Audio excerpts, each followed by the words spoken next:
Good afternoon, everyone. Welcome to Friday afternoon session of staff reports. So without further ado, we're going to kick this off with Mr. Steve Smith.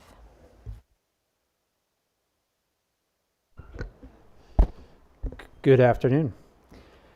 I'm going to take the next couple of minutes and go through the results of a survey that we conducted over the past summer and through the fall. And I prepared a written document that has even more data than what I'll present here today. And in the interest of time, we'll try to move through this pretty quickly. So if you track along with the written report, you'll see it doesn't match up evenly from time to time, and that's because we don't have all the data that's in this presentation, but you do have it in your written report. So we asked hunters about three topics: antler point restrictions, marten reintroduction, and Sunday hunting. And just a word on the methodology for conducting this survey. We sent it out via email and regular mail to 20,000 individuals. And these were individuals selected at random who had purchased a license at least 3 out of the 5 most recent seasons. So for survey purposes, we consider these to be our active hunters. These are the individuals most likely to be purchasing a license year in and year out. Received back just under 9,000 responses for a response rate around 45%, which gives us a confidence level up to 98% for questions in which everyone provided a response. The respondent profile, the average individual who responded was a male. Just over 90% of individuals who responded were male, 55 years of age. And given that, we use 55 as a dividing line from time to time in this survey. We'll give the results overall for the entire group, but then we'll also provide an age breakdown for those 55 and over and 54 and under. Again, going back again to the average individual responded, deer was the primary species that they hunted, followed by turkey, small game, and bear. The first thing we asked about was antler point restrictions. And when you think of antler point restrictions in Pennsylvania, for a lot of us, the first person that comes to mind is Gary Alt. And this iconic photo of Gary holding up 2 antlers and asking hunters which they would prefer to see, which they'd prefer to have a chance to harvest. The goal being, of course, to increase the number of adult buck in the deer population.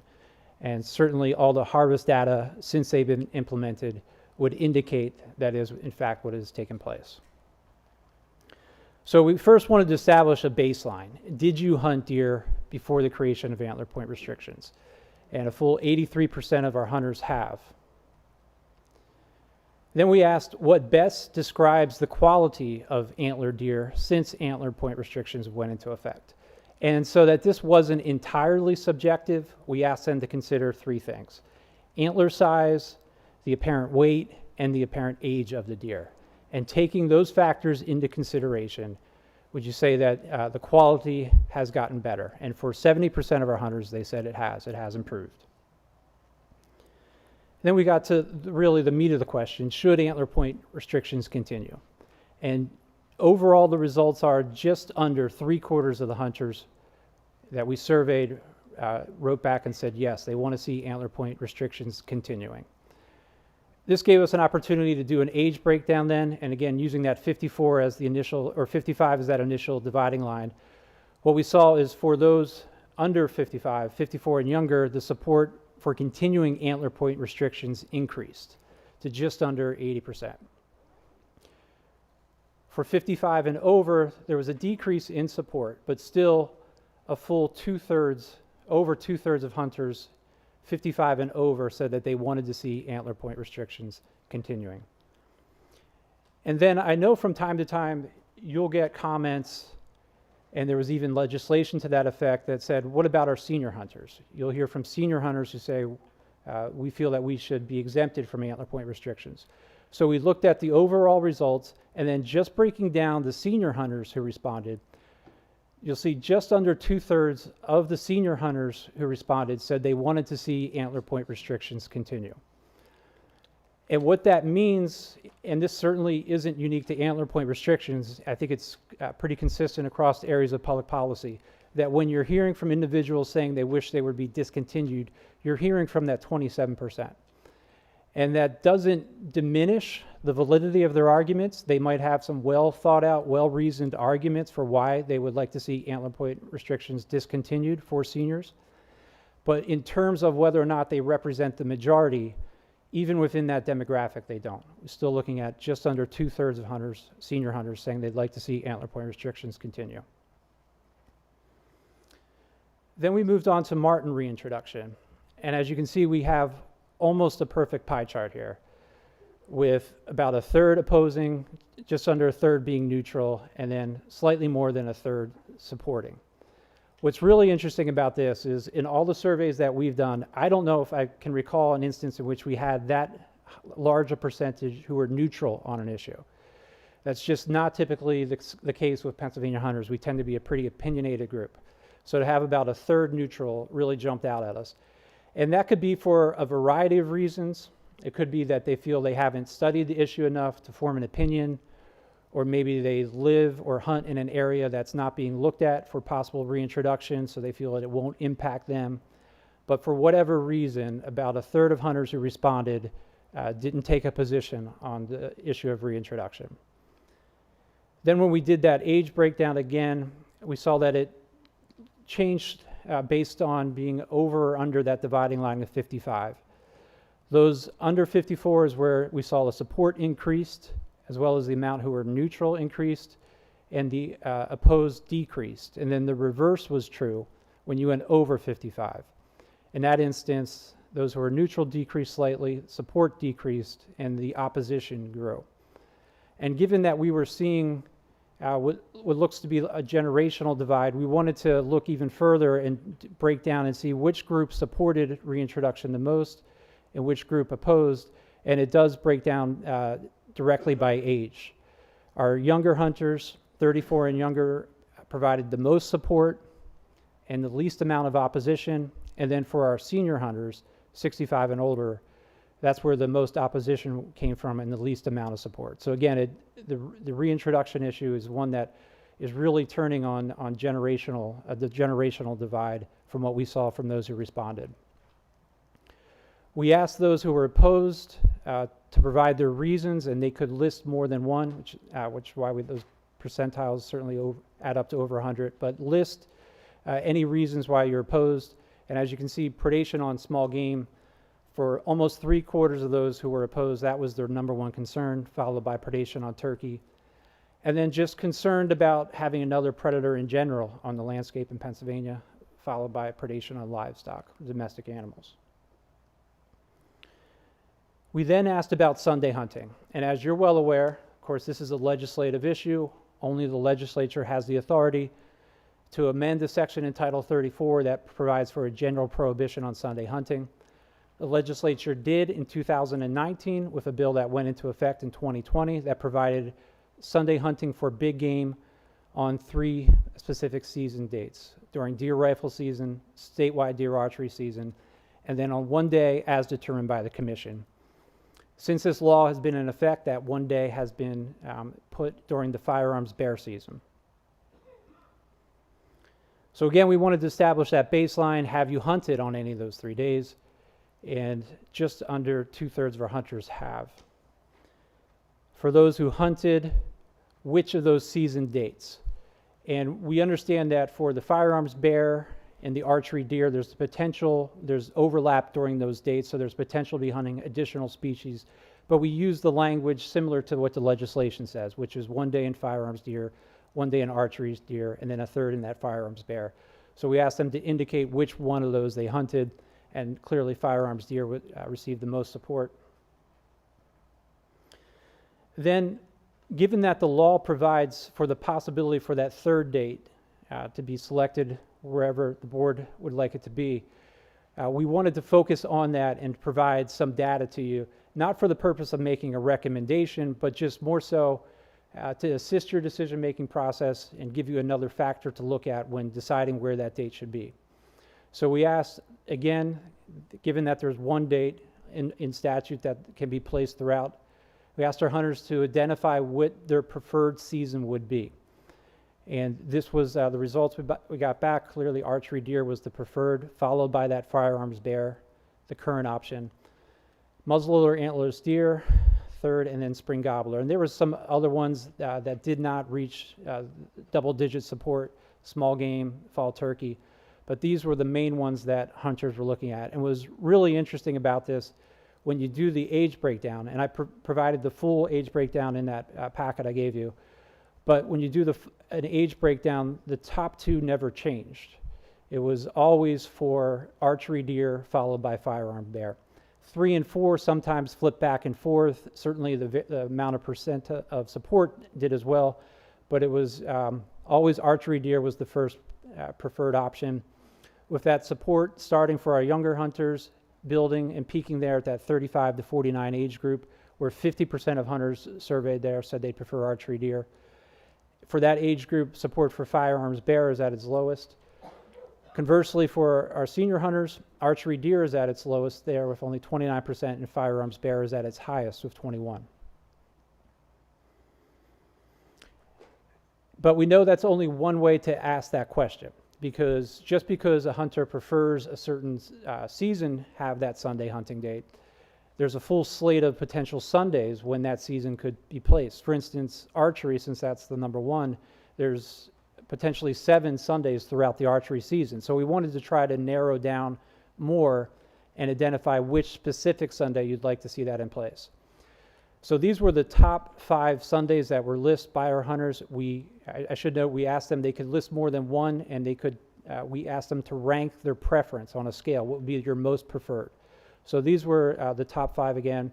You'll see that support overall starts to build in that late October timeframe, and then peaks in early November and decreases slightly, and that November 24th date would be the proposed date for the firearms bear season.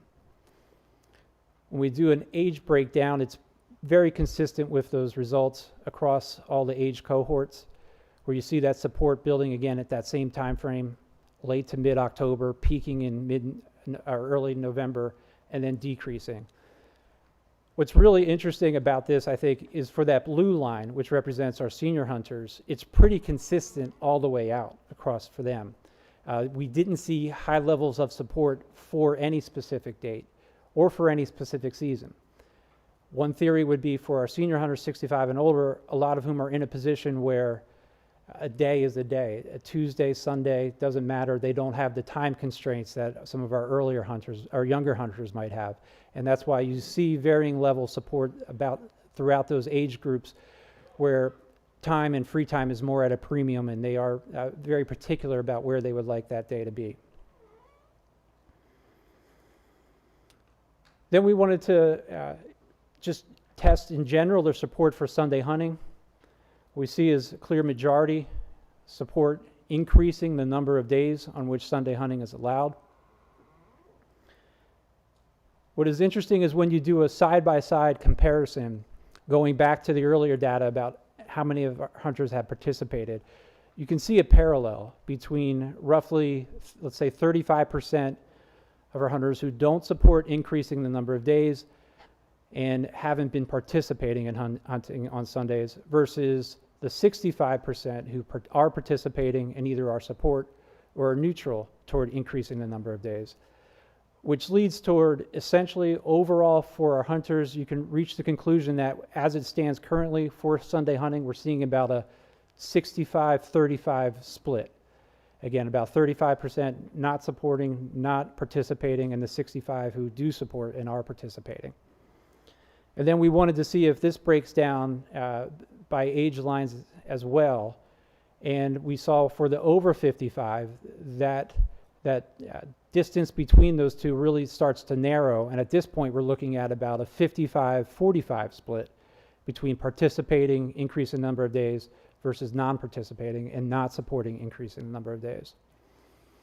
But what's really interesting about that is when we looked below 55, is you'll see that gap between the two really widens.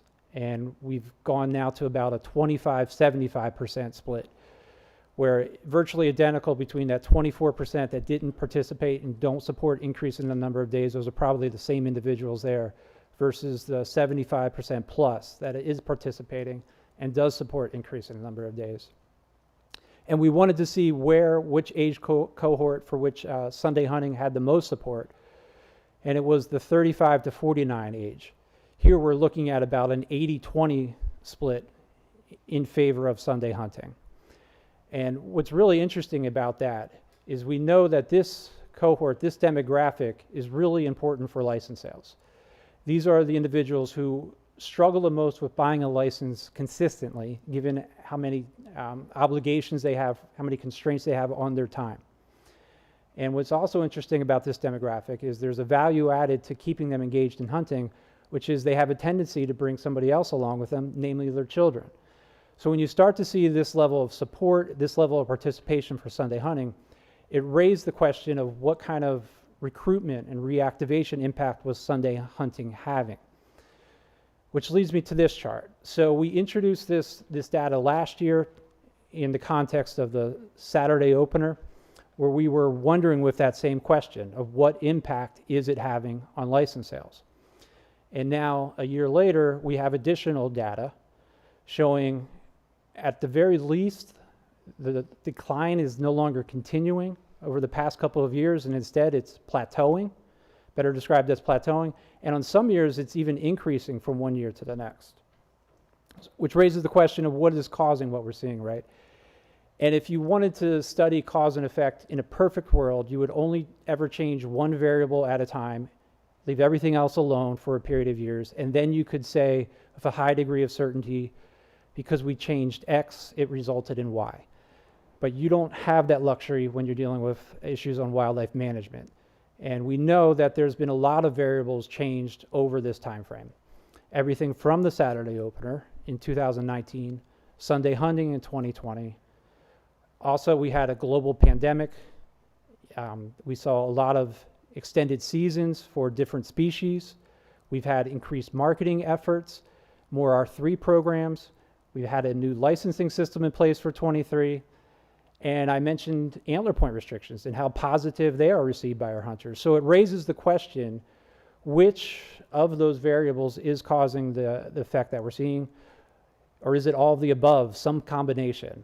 We can't say with any absolute certainty other than to say that hunters appear to be responding positively to the changes when we use the metric of license sales. This is something that for us, we're going to continue to dive into. We're going to continue to study it. We're going to continue to ask hunters about their preferences for these seasons and hopefully keep this trend continuing.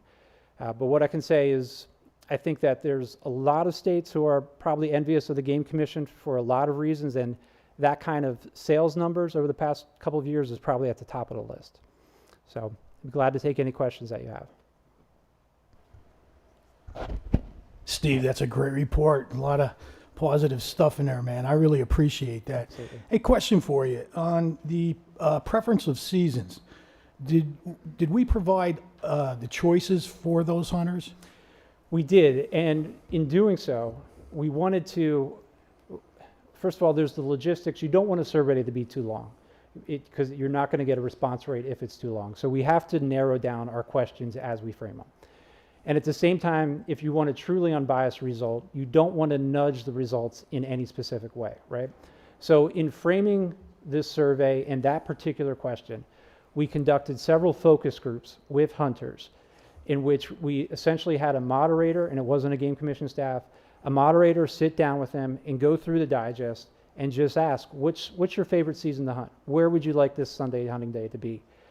And we used the responses we got back from several focus groups, and then we looked at the comments that you've received electronically through GM comments over the past couple of years, as well as any testimony from stakeholder groups who came and asked for that day to be put in a certain spot. Using all of that data, again, the feedback that we got from the hunters, we provided them with a list of 8 potential seasons, since those were the top ones that we kept hearing about. And that guided that question. Well, hopefully next year we have Sundays, more Sundays to work with. But with that being said, if we don't, is there any way we could slip in there like a mentored hunt? Absolutely. As a choice? Absolutely. Yeah, that was one that didn't quite crack the top list there, But there was support that came up from some of those focus groups, and it showed up on the survey as well for potentially a mentored spring gobbler hunt. That was one that was mentioned from time to time. Thank And you. I can, if it's not in there, I'll get you the full data on how that looked as well. I appreciate that. Thank Absolutely. you. Thanks again. Great report. Thank you. Hey, Steve, thank you as well. Is there a way to survey or you have records of hunter engagement with the changes? I get a lot of, I mean, I know we look at license sales, but Yeah. what I'm hearing is, you know, we buy hunting license in Pennsylvania because we hunted 15 years ago and we want to keep buying them and they're cheap. So I've had dozens of people say, you know, I've had a hunting license for last 10 years, never went, but the Saturday opener, I took the rifle out. Yeah. So is there a way to measure that? I mean, we're constantly looking at license sales, what I think is great. I agree with you, other states are envious, but I think the engagement, the participation rate is way up. It is, and what you're getting at is really that heart of that question of how can we explain what we're seeing as far as license sales. The difficulty lies, a lot of times individuals who might have been dropping out of hunting don't realize they were going to be dropping out of hunting. Right. You know, it's not as if we can identify and say, but for this, we would have lost these specific hunters. That data is really hard to come by. So what we're doing, unfortunately, it's not a perfect measurement, but license sales is the best metric that we have as far as participation. That's what we have. What we can get to, though, is a lot of times in the focus groups is where we can flesh some of that out. It's when we have the opportunity to give those follow-up questions of you didn't buy for these 3 years, but now you've started to buy more frequently. Can you explain what happened? Well, I now have time again. And what do you mean by that? You know what? You can see how that gets difficult to provide that kind of overview when you're talking large amounts, hundreds of thousands of hunters, but you can drill down in some of those focus groups and get that. And we are absolutely seeing that. Without a doubt, we're hearing from hunters who say, you know, quite frankly, what a lot of people consider the pinnacle of hunting in Pennsylvania, that first 2 days of deer season, moving it from a Monday, Tuesday to a Saturday, Sunday makes sense for a lot of them. And I think those license numbers would certainly reflect that. Thank you.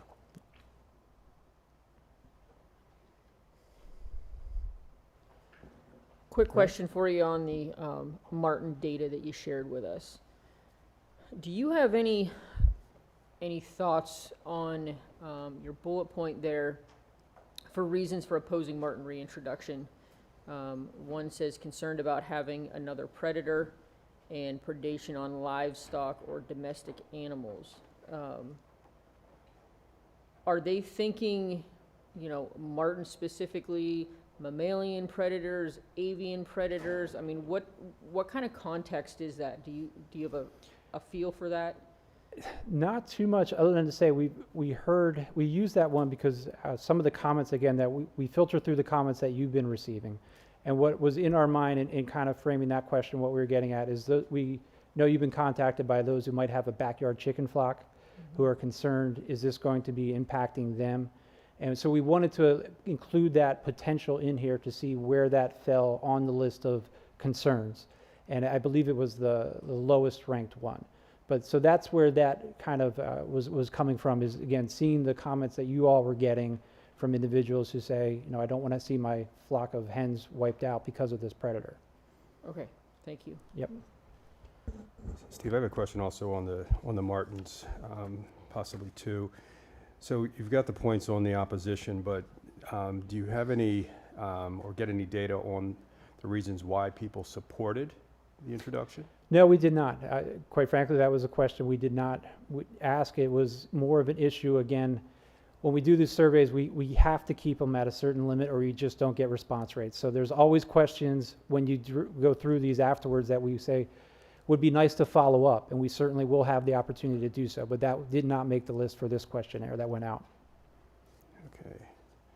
And my other question, in terms of those that were neutral, any insight on, I guess, that level of neutrality? I mean, would you say that because people just don't know? I think that's part of it. I do think that's part of it. I think that previous surveys kind of struggle with that as well, is you understand there's some people who are hearing about a marten for the first time when they're getting asked this question. You know, we realize that there's some who just don't follow all of our issues, don't have the ability to follow our issues that closely. So it very well could be that some are getting the survey and saying, I don't know, I haven't had a time to think about this. I'm just going to move right on to the next question, indicate no position and move right on to the next question. So that seems to be what I would suspect, given, again, when our Pennsylvania hunters, it seems to be when they know about an issue, fully feel that they understand an issue, they form an opinion pretty quickly. Like, that's never been an issue before. Usually 10% neutral on an issue is surprising. So to see 30% was really surprising. I have a follow-up to that.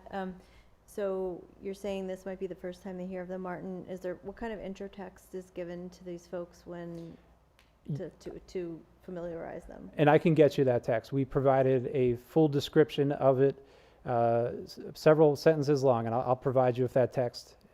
We tried, again, you wanted to be as unbiased as possible, and we made sure that text was as well. We didn't want to lead their responses in either direction. I'll be glad to get that to you. Yeah.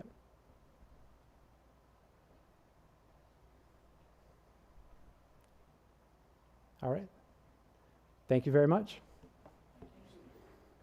Thank you.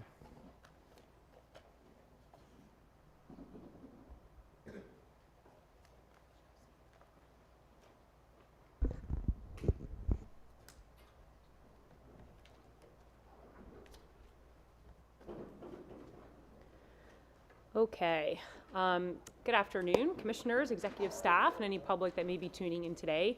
My name is Emily Corolla. I'm the Black Bear Program Specialist for the Pennsylvania Game Commission, and today I will be covering two topics.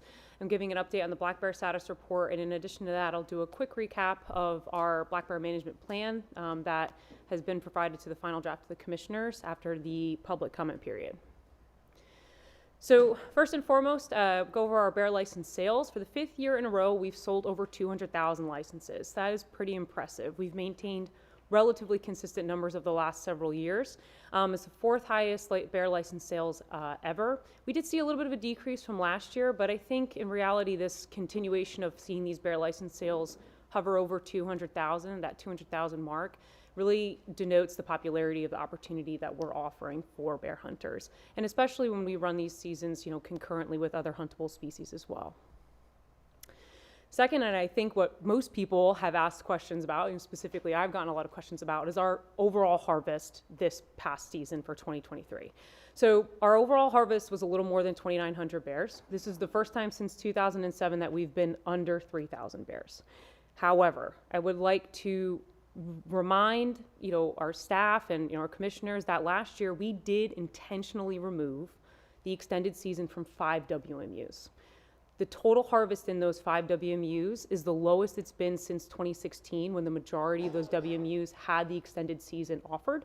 So the decrease that we saw in the total number of bears in those 5 WMUs does affect our statewide total. To give you a number, on average, from 2019 to 2022, we averaged 375 bears harvested during the extended season in those 5 WMUs. So I think this decrease is mostly explained by that removal of the extended season in those 5 particular WMUs. Obviously, there's many other things that affect a harvest season for any wildlife species, but most of it can be explained by the removal of those 5 WMUs. Our harvest distribution continues to be pretty evenly spread, but I think we're really starting to see that general season is maintaining the highest level of harvest for our out of all of our bear seasons. We're still seeing that a little bit of overlap between the extended, the muzzleloader and special firearms, and our archery seasons, but the general firearm season is super popular. Bear hunters love it, and we're seeing that continuation of where most of our bears are harvested is within that season in particular. So interestingly enough, our bear population did increase this year from 2022 after 3 years of declines. And I ran these numbers twice just to make sure I was getting everything right. But we did see an increase. Now, there is, again, just like harvest, a number of things that affect population estimates. A lower harvest and a lower harvest rate, which the rates I'll get to in the next slide, does affect our current population estimate. With that being said, as I mentioned, when we started to see these declines and there was some concern about these early seasons, we never base, our management decisions and our recommendations off of one point. Clearly, we'll continue to monitor the population as we move forward, but long story short, we did see a bit of an increase from last year. So our harvest rate across all of our seasons was 16%, which is the lowest it's been since 2019. We did see a little bit of a decrease last year as well, not only in our overall harvest rate, but also our female harvest rate, which also may explain some level of an increase in our bear population from last year to this year. But for the most part, it's the lowest it's been since 2019. Again, that harvest rate correlates to our overall harvest. So to break this down a little bit more specifically, because I will be making a recommendation today, but I really wanted to try and focus on some specific seasons. And so what you're seeing up here is charts that explain the efficiency of a season. What do I mean by efficiency? So essentially, you can't compare season to season just by the total number of bears harvested, right? We know that some seasons are longer than others, some seasons are offered only in certain parts of the state. So we have to come up with a single variable that we can reasonably compare these seasons. Now, all of those lines aren't just random lines on a chart. They're based off of real harvest data and real tag data that we've been working with outside researchers to build essentially a new way of monitoring our population. And what this is showing is that for every unit of effort, which is on our x-axis, it's measured in hundreds of thousands of hunter days. It's a unit of hunter effort. You have a correlated ear tag harvest rate estimate. And so if you actually look at that blue line, which is on the top, on the left is females, on the right is males, you'll see that muzzleloader line is showing that the muzzleloader season is extremely efficient at harvesting bears overall, but more specifically is very efficient at harvesting females. And so you'll see for every 100,000 hunter days, the estimated harvest rate is around 10% of the female population. If you were to look at the archery season, for example, which is actually that it's purple. You can't really see it very well on the slide here, but it's right on towards the bottom on the left there. It's kind of lines up with our extended rifle. You have to get to almost 300,000 hunter days to reach that 10% harvest rate. And so essentially what this is telling us is muzzleloader is extremely efficient in comparison, especially to other seasons. And it makes sense in some ways if we think about, for example, the use of archery equipment versus a muzzleloader using a firearm, some of the tactics that are also used in muzzleloader like drives, which we know are more effective at harvesting bears than just stand or still hunting. And so what my recommendation is going to be for this year, based on not just this data, our new methods of kind of monitoring the population, creating these harvest rates and estimated harvest rates, et cetera, but using our long-term population, harvest total and harvest rate trends, right? We've been doing this as an agency for years, using this research that we started in 2019 specifically to understand the effects of these early seasons, which included this new modeling effort, plus a specific study on the Sproul State Forest that was looking at adult female harvest vulnerability and survival. And in this point, I mentioned archery, but the reason why I mention it is adult female daily survivorship was highest during the archery season. When I say archery season, I mean specifically the week and or 2 weeks, right? Because we added a week back in 2020. The week or 2 weeks that it is solely archery, not the week that it overlaps and is concurrent with these other seasons. Daily survivorship for females was highest. That is what we just also saw in the last slide, is that archery was just less efficient at harvesting adult females in particular, but bears overall. And also, this is not a hit on archers, just to make sure no one takes offense to that. I'm sure there's plenty of great archers out there. But the differences between these seasons, right, with the efficiency, our long-term population monitoring and harvest monitoring, and then kind of backing this modeling with real-time data in that Sproul State Forest study, my recommendation is going to be to decrease the statewide muzzleloader opportunity. And specifically, I'm making this recommendation because we want to make sure that our harvest seasons for any species are sustainable, that we can maintain them. And when you look at, for example, hunter effort, we don't have as much control unless we were to change certain things about the bear program that I don't think anybody really wants to change. Like, for example, establishing something like a quota on licenses. We can't control how much effort and participation is done during the bear season, but what we can control is how many days are offered for bear hunters to participate on. So essentially, to make this change as easy as possible, my recommendation is to run the muzzleloader season concurrently with the special firearm season. So we still have a weekend opportunity. We have a Saturday opportunity for the muzzleloader season. And in addition to that, It's aligned with dates that hunters have already been seeing for the last several years to avoid as much confusion as possible. And the stars or asterisks on the side of those dates over there denote when there is a Sunday hunting opportunity during those particular seasons. So last but not least, I just wanted to give a quick update of our black bear management plan and the final draft that it's presented to the commissioners this weekend. The main updates that we had, we received a total of 10 comments from the public. We updated Pennsylvania habitat and landscape descriptions to be more up to date with the information we have today. We increased information about the importance of monitoring the adult female harvest and populations. We increased clarity on some figures that some comments noted that were a little confusing. We want to make sure that the data we're providing in this plan is, understandable to the general public so they know what we're presenting. We also added a new appendix that basically reviews the accomplishments of our last bear management plan.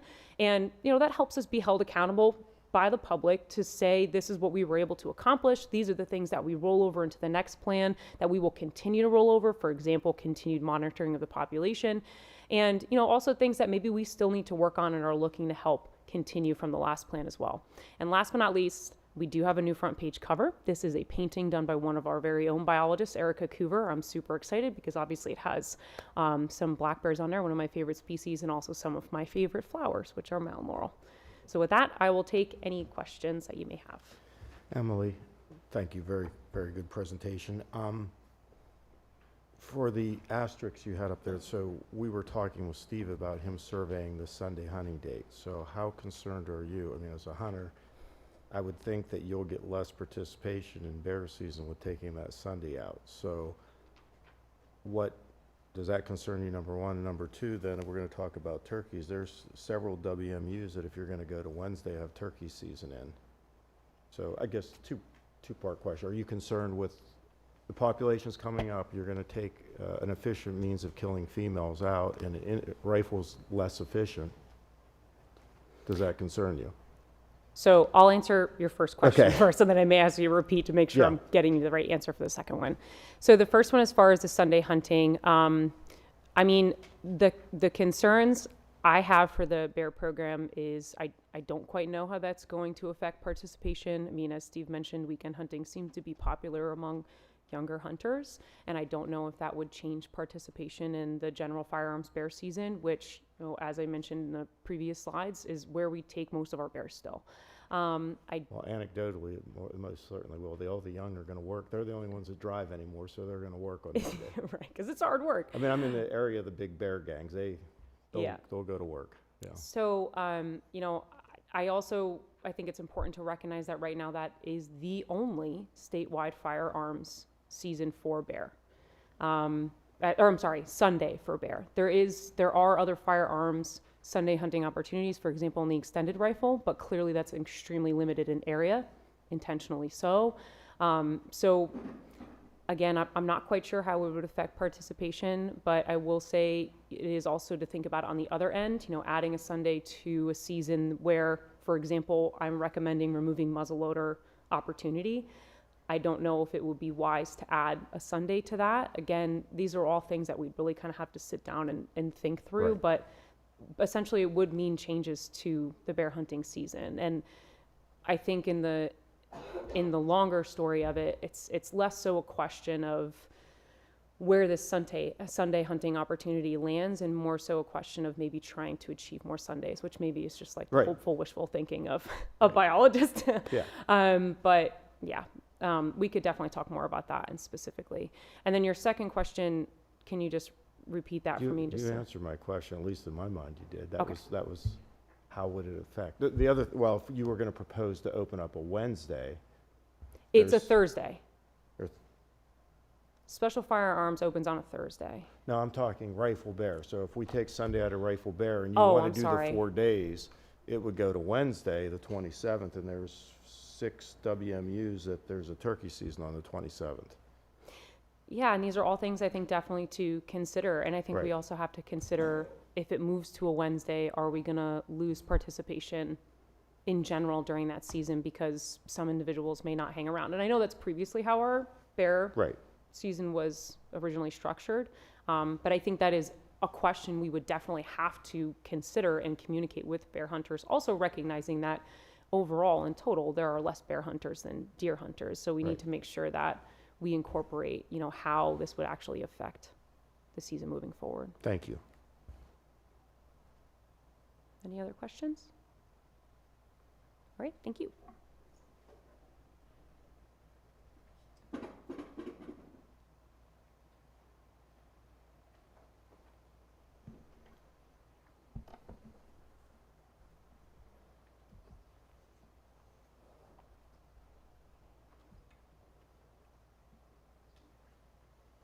Okay. Another Emily. Good afternoon, Board of Commissioners, executive staff. I'm Emily Boyd, small game mammal program specialist, here to present a summary of public comments on our snowshoe hare management plan. This being the first snowshoe hare management plan for the state of Pennsylvania, and actually among many other states as well. I just wanted to reiterate some of the main goals of this plan and also some of the concerns that led to the need to develop this plan, which actually were pretty well reflected by the comments that we received during the public comment period. The first goal of the plan is to maintain our snowshoe hare populations within existing distribution. Snowshoe hares in Pennsylvania, down here we're on pretty much the southeastern extent of the snowshoe hare range. You can see on that map from the IUCN populations reported in North Carolina and Virginia. Those populations are believed to have now become extirpated. There is a pocket population in West Virginia, and through genetic assessment of snowshoe hares across their North American range, that West Virginia population was found to be the most genetically isolated. We in Pennsylvania also have some concerns with isolation for our snowshoe hares, where here in Pennsylvania, hares are thought to be restricted to areas with suitable habitat at higher elevations and northern latitudes. Additionally, in Pennsylvania, our forests are dominated by deciduous cover types that aren't found necessarily in much of the range of snowshoe hares. So we have some pretty major unknowns as far as habitat use for the species in Pennsylvania. In Pennsylvania, we have more mild but also variable winter conditions. So far, our winter has been pretty wintry. Fairly prevalent snow conditions across the Commonwealth so far. Last year, much less so. We did not really have a very snowy winter. And a snowshoe hare's unique trait to transition to white in winter for camouflage on snow, when a hare is mismatched with their landscape, so white on a brown background, we know based on research that hares are more susceptible to predation. And during that time, there are also more stress, which can have trickle-down effects on things like reproductive rates. It can really mess up a snowshoe hare's ecology, how they're supposed to be functioning on the landscape. So this year, much better to be a snowshoe hare in Pennsylvania than last year.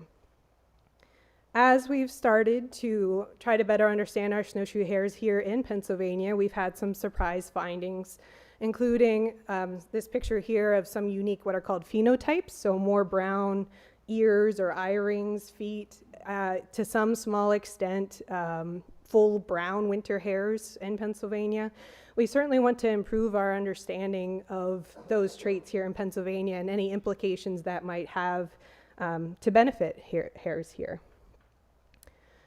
The Game Commission has monitored snowshoe hares statewide using the annual game take survey. These two figures represent about a 15-year time gap, and you can see a contraction of those darker shaded counties, which are where hares were reported as harvested. So darker counties would be more hares are reported as harvested during those times.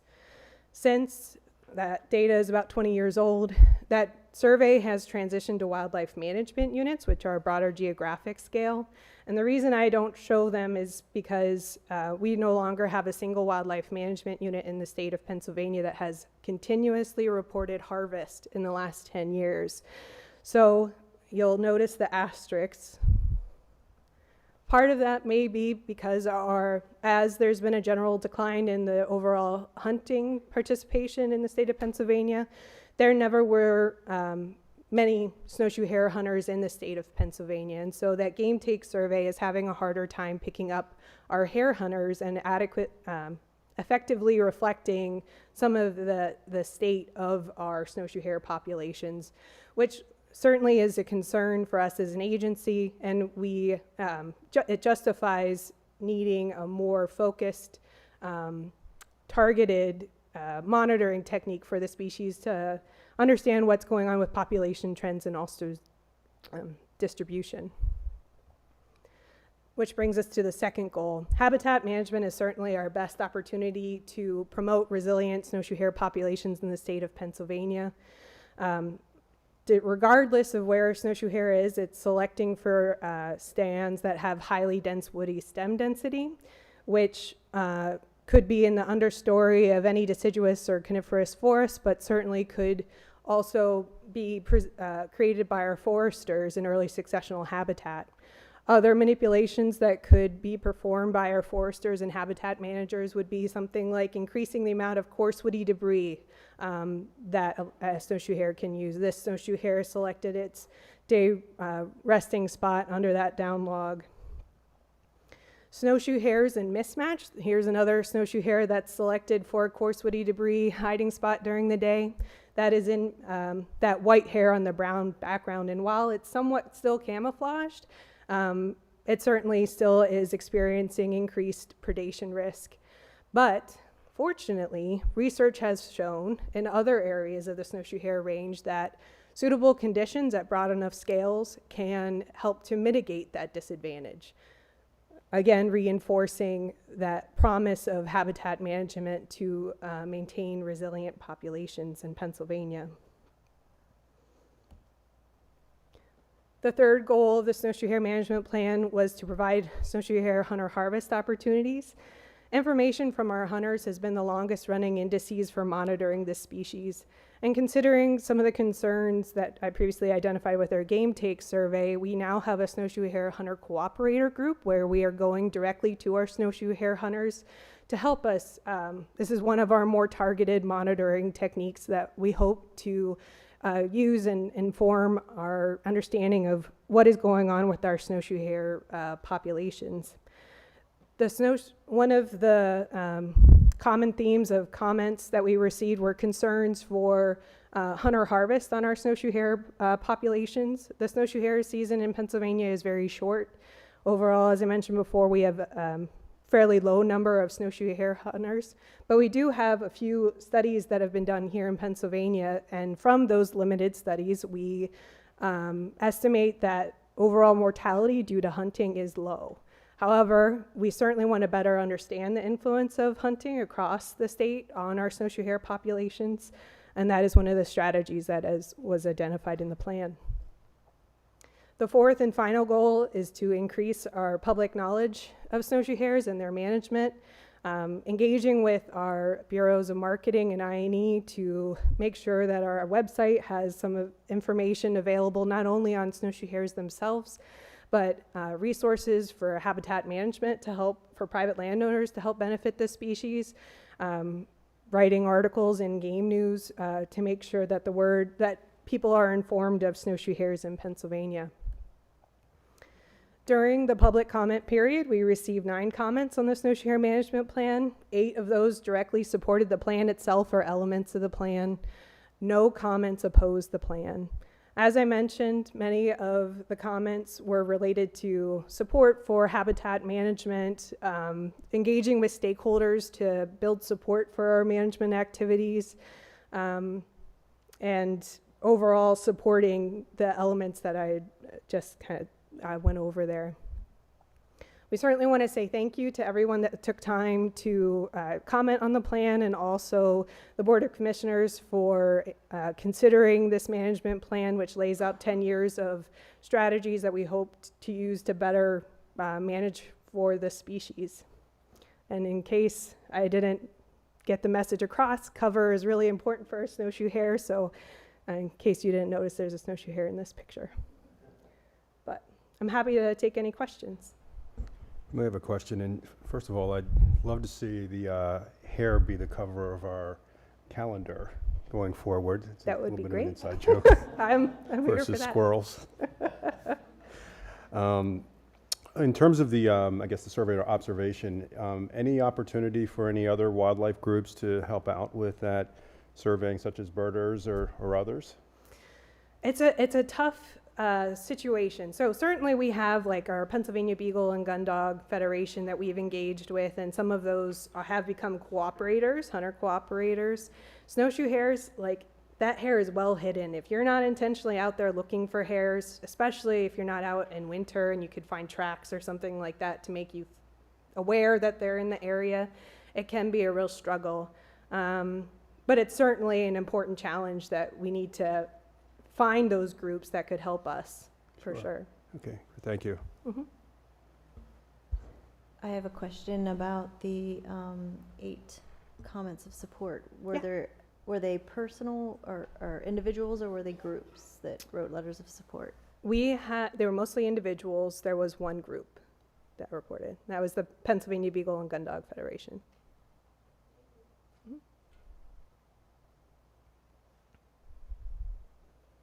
Okay, thank you.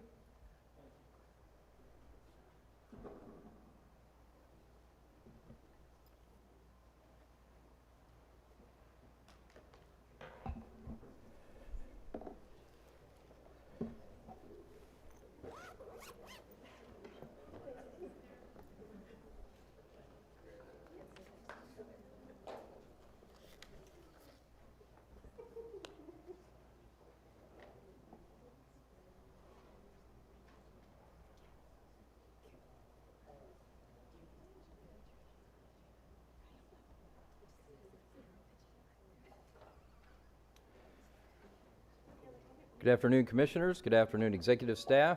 It's my privilege to be with you today and give you an update on the bobcat fisher harvest updates and opportunities, as well as the American Marten Reintroduction Project.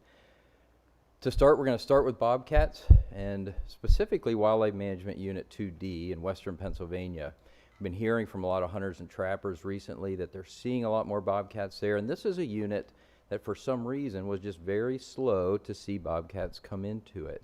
When we look back at 2010, that we can see pretty clearly that a lot of these state game warden districts, which is the state game warden survey that we're using, were really poorly established. But then when we jump to 2015, we can see that they're starting to come into this unit. We see a stable to increasing population by 2020.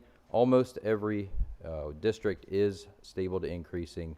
And most recently, 2022 to 23, we can see that everyone is stable to increasing, save for one, which was likely vacant and just didn't have that survey completed. So with that said, we are recommending to the board to open Wildlife Management Unit 2D for this coming season for harvest for bobcats. We're also seeing fisher trends indicating an opportunity to increase harvest as well. When we look at different trends for fisher, we look at fisher harvest overall, and we see a very strong increasing trend, but then we also look at fisher harvest per 100 permits, and this starts to kind of take out that equation of, well, is it just fisher permits that are being sold? And we're also seeing an increase there. And then when we look at our state game warden survey incidental capture, it's stabilized, and our observations are also increasing over the long term. And finally, the fur taker survey, catch and release data, we also see a long-term increasing trend as well. So with that, we are asking the board to consider adding an additional week to the back end of fisher season for this coming trapping season, which would be December 21st to January 12th. And then finally on to the Marten Reintroduction Project, and I want to focus specifically on the comment period that we had for the Reintroduction and Management Plan. And what we saw, this was a 60-day comment period, and we had a total of 998 comments during that period. Most of those comments could easily be broken down into either support or oppose, and we see 80% support and 20% oppose. Now, when we look at folks that identified as a hunter, a trapper, a sportsman, or a sportswoman, we see about 10% of the total, and of those, 60% support and 40% oppose. And finally, when we look at folks that commented in support of reintroduction and mentioned the management plan, we see about 63%. For folks that commented in opposition of reintroduction and mentioned the management plan, we see 4%. So this is likely speaking to possibly who may or may not have read the plan prior to providing a comment. We then took the comments that we could categorize, which was about 35%, and we put them into different categories to help develop some themes. We had a total of 18 categories for support, total of 32 categories for opposition, and we developed 6 really important themes that came out of this comment period. The first supportive theme is restoration, the idea of restoring a native species back to Pennsylvania. The second theme is ecology and biodiversity, so this idea of why they are important to the overall ecological community. The third theme is recreation, this consumptive and non-consumptive side of recreation, and why that's important to many folks. And we did address these themes within the revised version of the management plan under the section Why Consider Reintroduction. When we move to the opposing themes, we see the first one is predation, and this makes up over 75% of the opposing comments that we saw that we could categorize. And this is predation of a wide variety of different concerns. And as far as how we address that within the plan, we had several different sections. The first was an impact to other species section to really look and see, do we have concerns for other species in the state? And then we do not have concerns for species populations based on what we found. And then we developed a domestic animal predation section that was specific to looking at things like domestic fowl, chickens, pets, other concerns that folks had, and we did not find concern there within the literature or popular literature. And then we developed a diet section, which I presented on before, to really look at what are martens actually eating versus what people may think martens might be eating. And finally, mortality and interspecific competition section. This really gets to what is eating martens, and we know that marten are eaten by things like fisher and bobcat, coyotes, hawks, and owls. The second opposing theme was redirecting focus. A real concern here was folks that are afraid resources, specifically funding, might be pulled away from existing projects or future projects. And so we took a look at the plan and how we address that, and we have a resources and support section and a funding subsection that really gets to how this is not a concern, because right now we have the resources available to do this project without redirecting any kind of focus or resources away from existing projects. And the third opposing theme is this idea of a barrier to forest restoration. And there's kind of some sub-themes here. We look at concern for how climate might impact the success of the project, how forest composition or cover might impact, as well as do we really have good habitat in Pennsylvania? And finally, this idea of litigation, so this concern for lawsuits stopping forest restoration projects in Pennsylvania based on the marten. And we address that in several ways. We have a climate impact section where we very specifically look at climate modeling and determine that climate is not a concern for the existence of martens into the future. We also have a habitat section similar to diet to really dig into what is marten habitat in Pennsylvania and how does that differ from what maybe other people think marten habitat is. And then we have our habitat model, which I've described to you before, and how important that really is to show us that we do indeed have quite a bit of habitat in Pennsylvania, where it's located, and that it's contiguous. And finally, we have a whole section on litigation to really start to pull apart, is litigation a concern in Pennsylvania? What are the examples that critics have provided? And really what we found is that it's not a concern for Pennsylvania, and there's a variety of different reasons why we describe that within the plan. What is important is that changes were made to the plan based on public comment, and the public needs to understand that we certainly take these comments to heart and we make the changes needed because they are a very important part of this process. So over the past 2.5 years, staff have completed the reintroduction assessment process. We've pulled together a packet to be able to hand to the board to make a decision on this issue. We found very clear feasibility with our feasibility assessment that was developed in 2022. We have very powerful justification through a variety of different categories. Science-based planning, and that's really what this plan is for. As an agency that makes decisions based on science, we have a whole plan that was based on the experts, an expert collaborative review with working groups and steering committees. We sent these documents out to people from all over North America to make them stronger. And then a comprehensive communication strategy, over 90 different presentations and open houses throughout the state of Pennsylvania. We had digital media, print media, and social media that we utilized to get this information out to as many different folks as we could. We have very strong partner support. We have over 20 different organizations and agencies that have pledged their support through letters of support to help us with this project. And we have overwhelming public support. We've done 4 public opinion surveys on this project alone, which is more than any other projects in the near past that we have done. 3 of those were general public, and we saw 92% of the general public supports the reintroduction of the marten. And then, of course, what Steve presented, we see that really close to 70% of hunters either support or they don't care whether marten are reintroduced into the state. So in 1895, the people of Pennsylvania lit a fire for wildlife conservation, really during a dark time, one of our darkest hours, for conservation and for natural resources within the state. And since that time, over the past 129 years, every individual that has taken our emblem and put it on their chest has given their all to keep that fire burning and to keep that light shining bright in the darkness. And our agency, since its inception, has made mighty, mighty strides in leading the country in wildlife management and really in wildlife restoration, bringing species back to the state. And here we stand with the next monumental opportunity to make a positive impact, not for ourselves, but for all those that come behind us.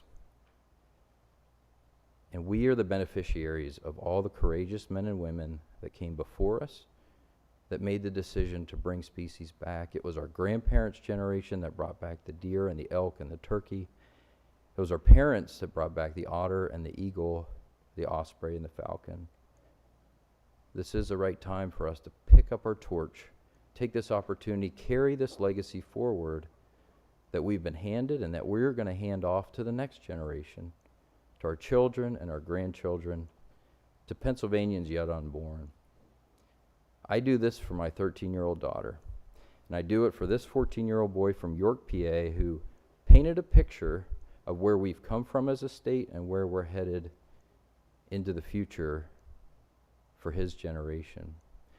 So with that said, it's my recommendation and it's my privilege on behalf of the recommendations of experts from across North America, on behalf of 20 organizations and agencies that stand alongside of us to help push this initiative forward, and on behalf of the people of Pennsylvania who we serve, who wildlife belongs to, and who overwhelmingly support this project, I'm asking the board to accept this plan and reintroduce the American marten to Pennsylvania.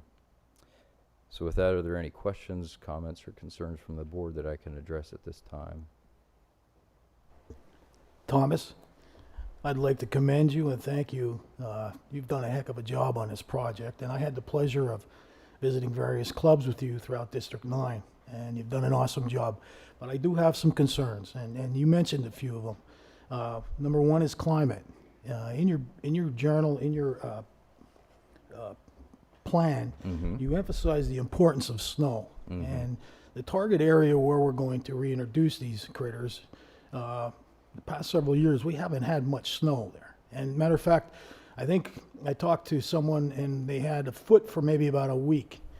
You emphasize the importance of the thermal and also the protection from other predators. You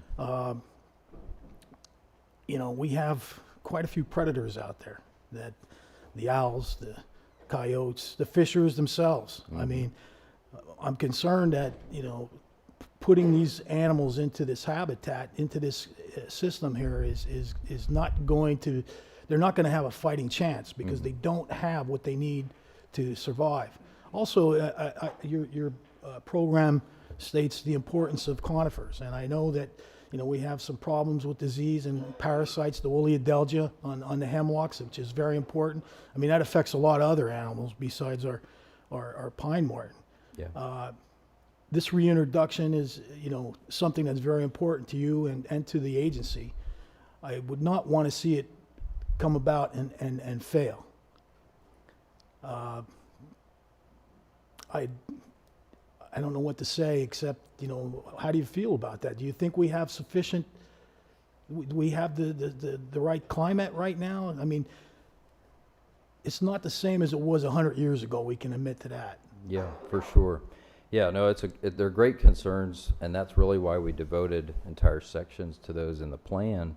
But that's also why we brought experts in from other states in the country, particularly states that are similar to Pennsylvania, more of a deciduous coniferous mix, as well as they don't have the same snowfall that maybe northern climates have as well.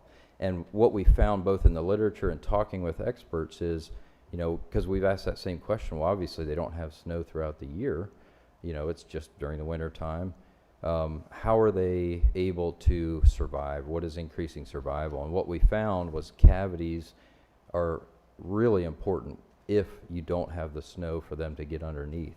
And so when we did our field tour back in 2021, I believe it was, that was one of the primary things that those biologists and experts were looking for, were cavities, to say, do we have enough cavities to support marten even in those years of low snow? And indeed we did when we were able to, you know, work through that cover.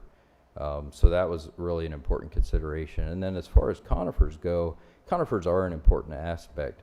But I think what we found if you look at our habitat section, is that conifers aren't the be-all, end-all for marten. What is really important, and unfortunately for you, you've had to sit through my presentation like 7 times, so it is that structural complexity. And so you can overcome that with the right habitat.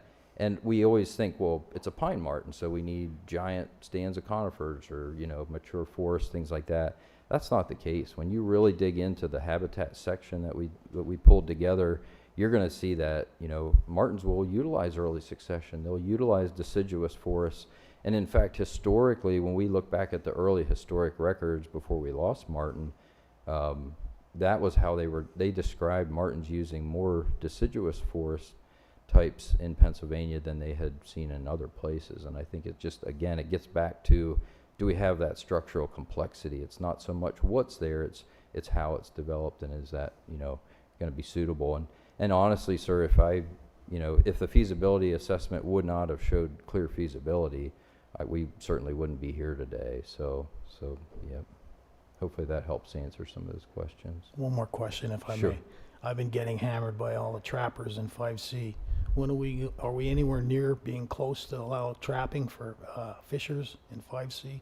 I will certainly take a look at it. Yeah. According to what I'm hearing, there's quite a few showing up. Yeah. As low as far down as the bottom of Lehigh County into Montgomery County in the Yeah. Hellertown area. Yeah. Yeah, what we'll do is we'll like we did with the Bobcat for 2D there, we'll kind of look to see, do we have the occupancy and the abundance that can support it throughout the majority of the unit? That's really the important part. So I'll take a look, and yeah, if we can, we certainly will. I appreciate that. Thanks again, Tom. I really Sure. appreciate all your hard work and everything that you've done on this. Thanks, Commissioner.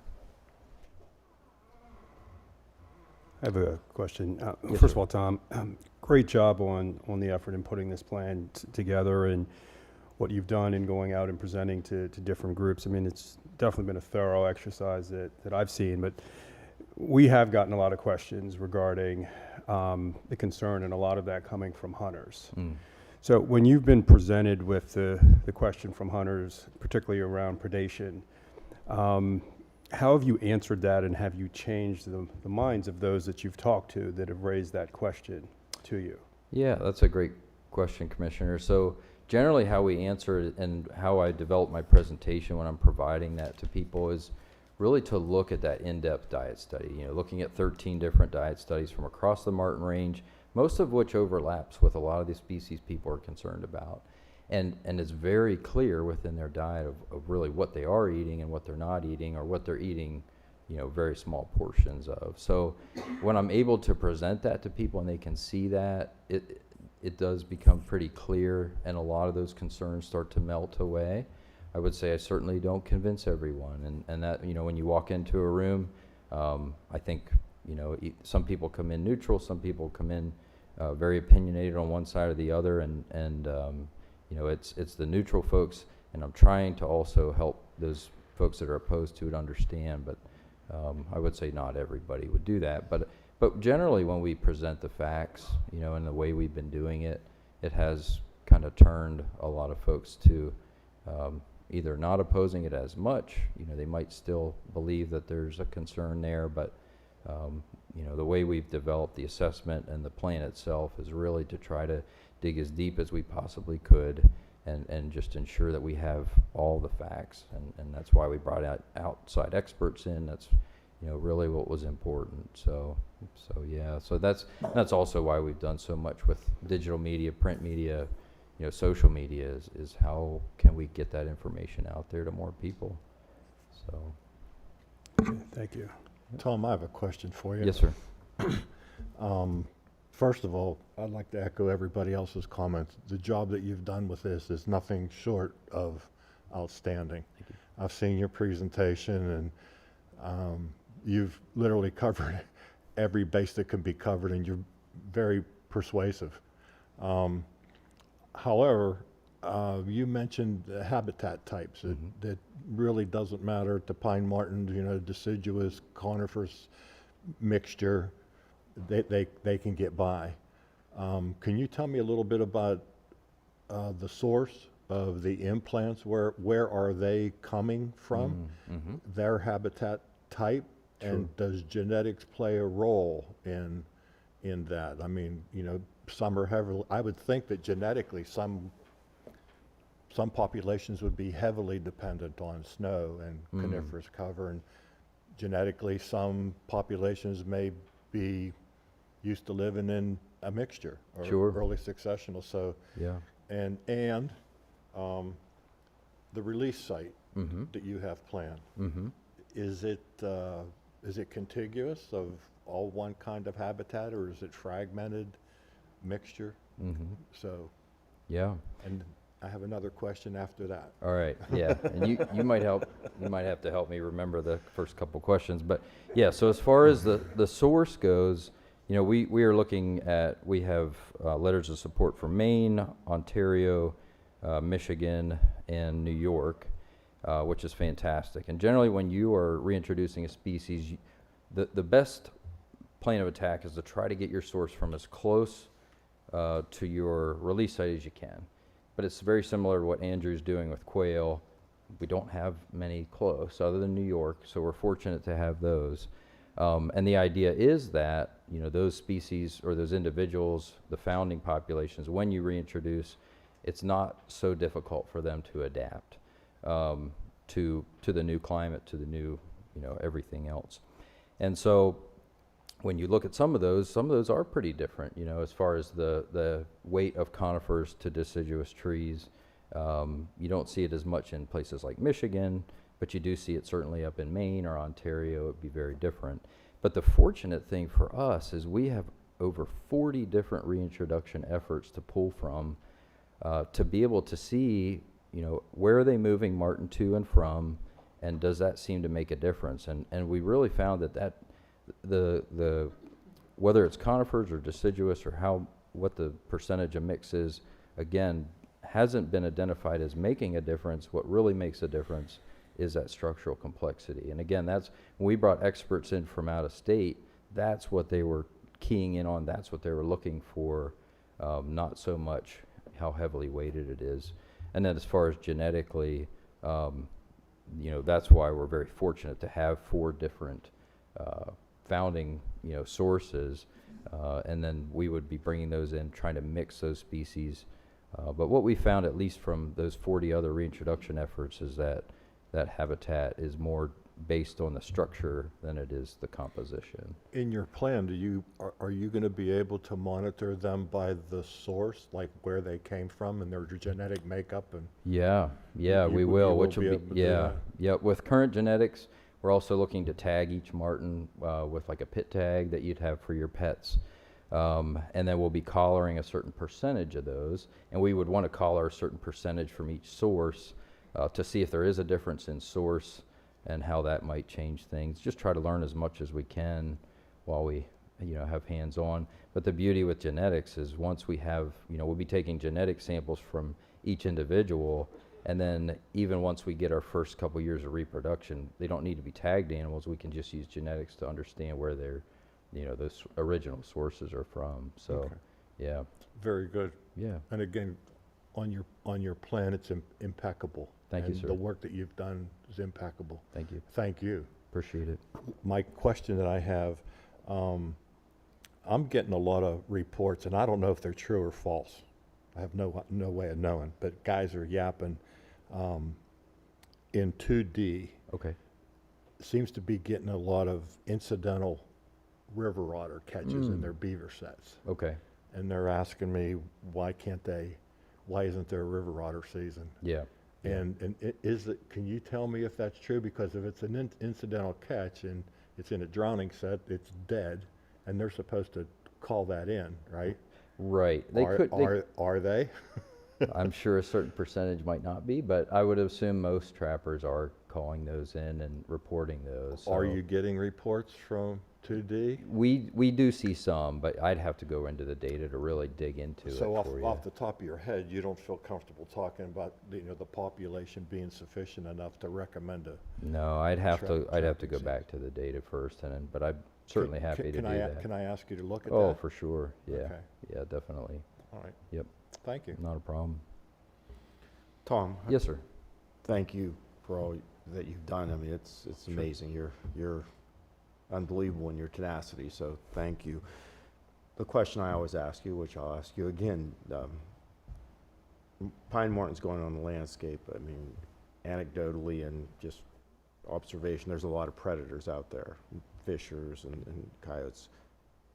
By not having those pine forests or hemlocks, will fishers and raptors eat the pine martens? I mean, is there going to be competition there? So so there certainly would be competition if certain things didn't exist, and there are states where we have all these species and they all coexist, and then there's states where we don't, and you will see them very separated because they can't coexist because of competition. But the things that we looked at within our plan and assessment are things like, do we have the prey abundance to support another predator, and because that prey abundance is small mammals, rodents, and of course that's where most of these other species make their living as well. And so what we saw is we certainly do, based on the last 40 years of small mammal trapping data that we have. But then it's the idea of, do we have the habitat to support it? So do we have the habitat that marten need, which again is that structural complexity that allows them to get away from these other predators where they can kind of outcompete or survive. And then things like what we call microhabitat. And in Pennsylvania, that's driven primarily by our elevation and I'm struggling with the other one, but when you look at Pennsylvania, or topography, I'm sorry, when you look at Pennsylvania, especially where Marten Range is, it's these big, steep mountains, deep valleys, and that is critical to allow these species to coexist. Whereas you look at places where marten do not coexist well, it's flat, it's all of the same habitat type, and those species do not do well together there. So in Pennsylvania, based on what we found within the literature, is that they will be able to coexist, even despite having, a fairly large number of competitors or potential competitors. Thank you very much. Yes, yes, sir.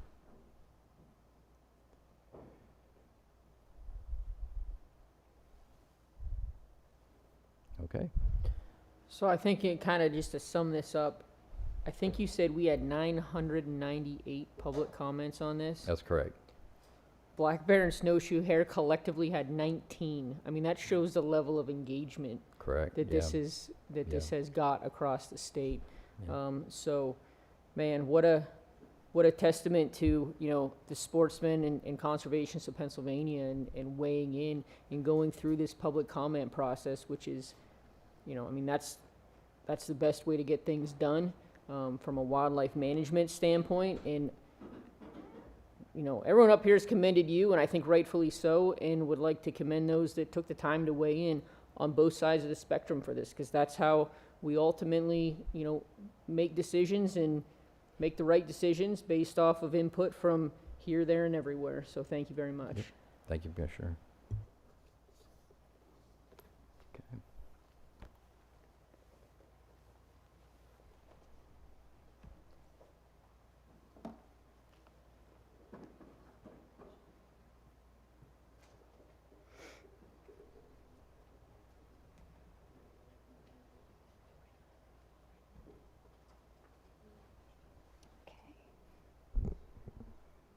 Okay, good afternoon. So today we are here talking about the potential for extended seasons for CWD management. And first, I wanted to start with taking a look at what has happened with CWD since we first found it to get us to this point.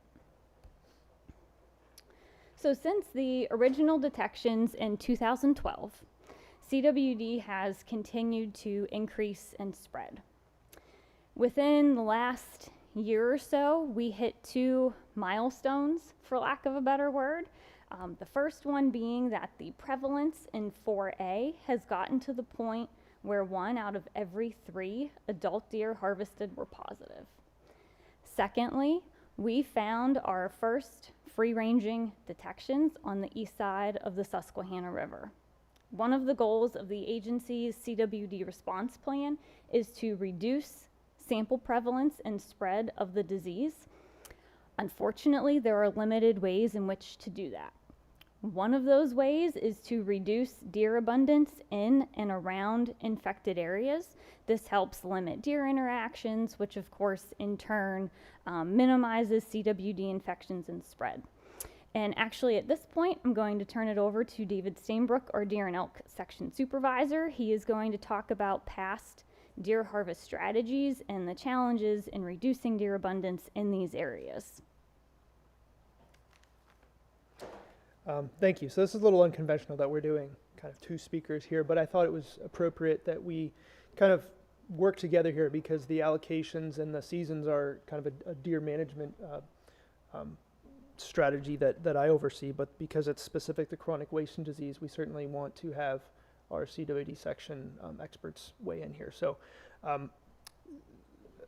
I'll get into kind of the history here of how we've managed. So since 2012, we had that first detection. Unfortunately, we didn't make significant changes or they were not approved to increase the antlerless harvest in those CWD areas until nearly 6 years after that first detection, such as increased antlerless allocations starting in 2018 and then returning to a fully concurrent firearm season in 2020. So the antlerless harvest did increase somewhat in those CWD units you see there in pink over the past 5 years. However, the overall level of that female harvest was not sufficient to reduce the populations in any of those CWD units so far, which you can see on the figure on the right is our population trend measure from last April that you saw at the last April board meeting. You can see all those units that are pink on the left. On the right there, they're that light green color, which means we are seeing a stable population. At least the 6-year trend measure is showing stability. So last April, if you recall, we did increase the allocations in our CWD units, basically to get to that harvest level of 2 additional antlerless deer per square mile as our target, and that's to reduce the deer populations and the CWD spread risk. I should note the star on 4C there is that we did have new detections in Unit 4C, but as of last April, when we did the allocations, we did not have those detections. So 4C did not get the increase in allocation as the rest of the units did, so that will play into this next April, when we get the data, to come to you with the harvest and the allocations. 4C would be the first year that it would have that increase in allocation for that target. And so, traditionally, if the harvest targets are not met, or we need to increase the antlerless harvest even further, we would come to you in April and suggest an increase in allocation. That's typically the way we've managed in all of these different units based on our goals and measures, is we'd simply increase the allocation, increase the harvest to get to that goal. However, the problem we are seeing is continuing to do that just to simply increase the allocation with that current season framework. It's unlikely to achieve that harvest goal in some of these CWD units, not all of them, but some of them. And I'm going to go into a little bit detail as to what we're seeing. So we tend to see a saturation occur, as we get close to, we're trying to give out about twice as many antlerless licenses a unit as we have hunters that are interested in purchasing those licenses. We tend to see this saturation occur where the additional licenses we allocate there's a much lower success rate on those than what we see in other units, or for, when we had a lower allocation.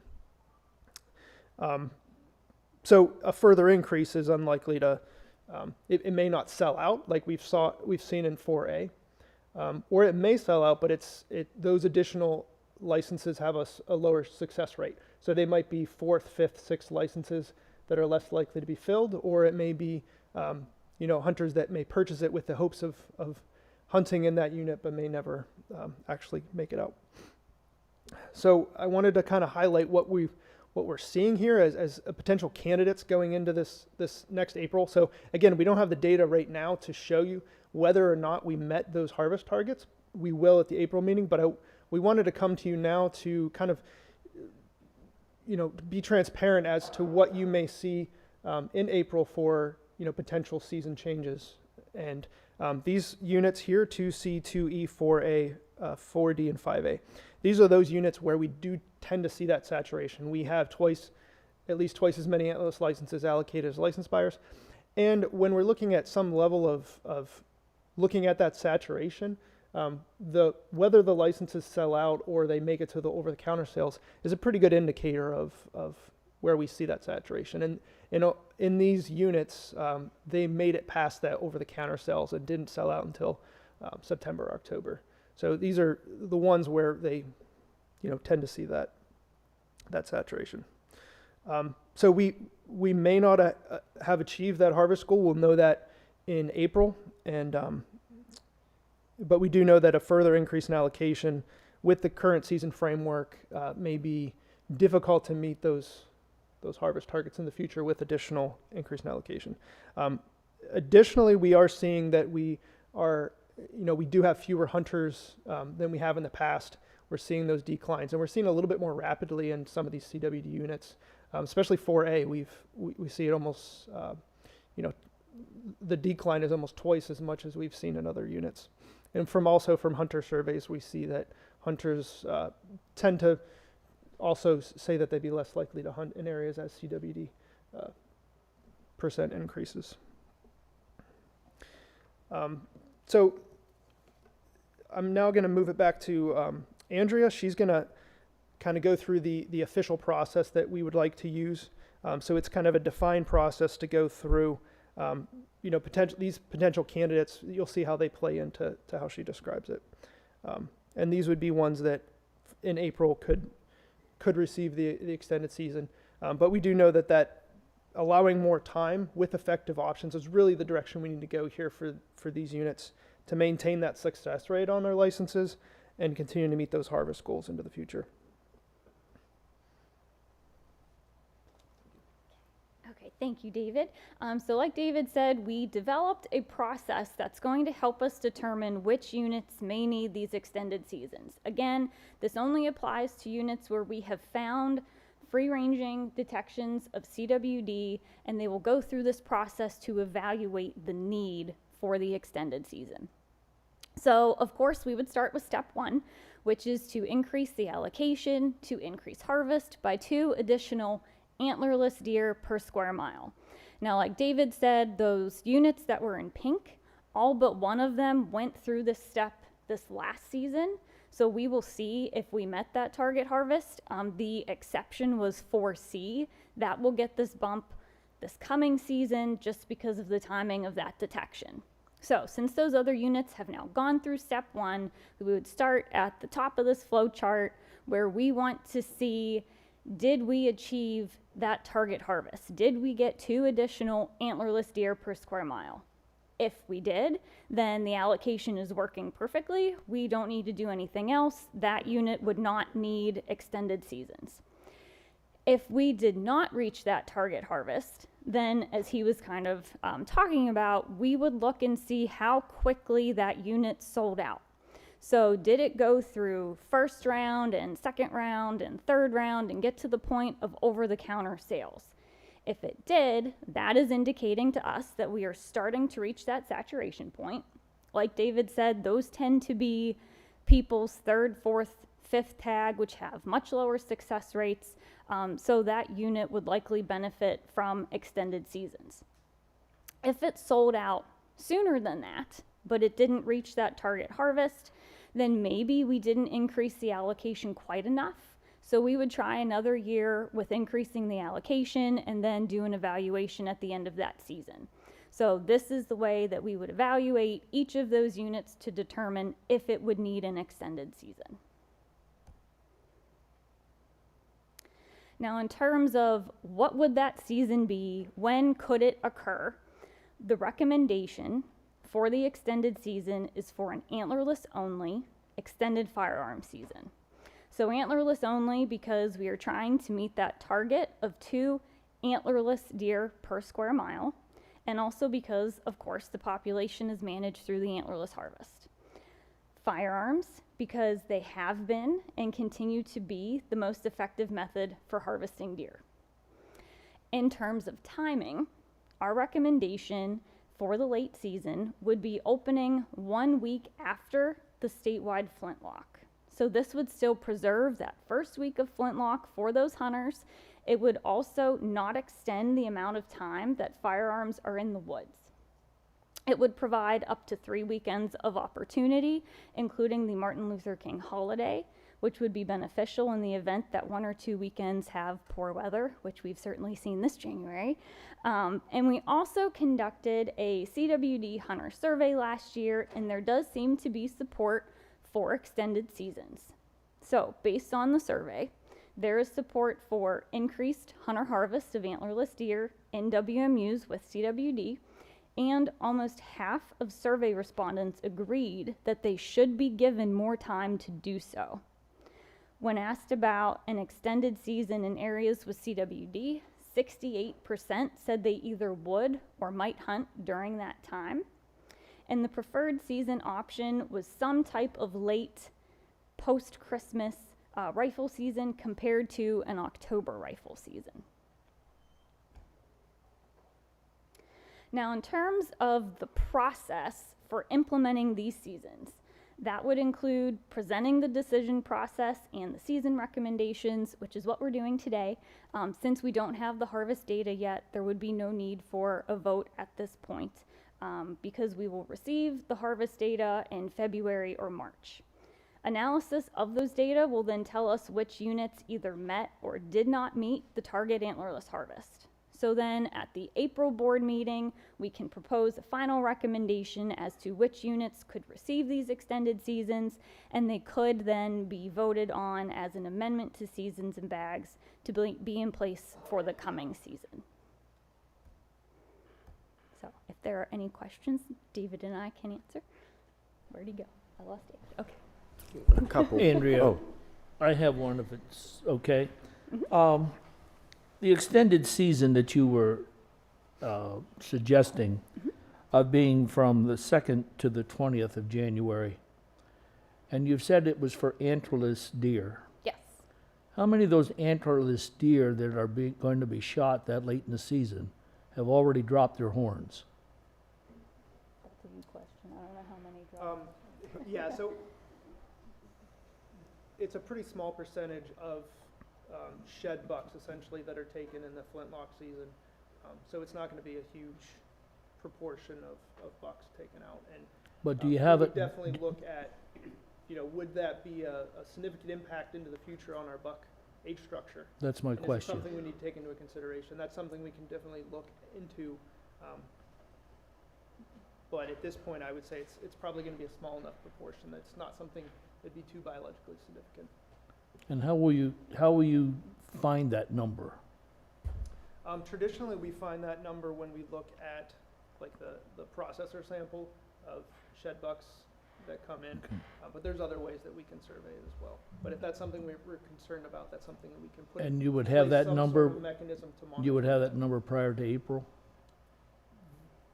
Well, you're asking if we proposed this season and we went through with harvesting it, Right. what proportion? We would not have that because we didn't have the season. That'd be something you would take, you collect after you've done it. So- But are you asking about like within flintlock?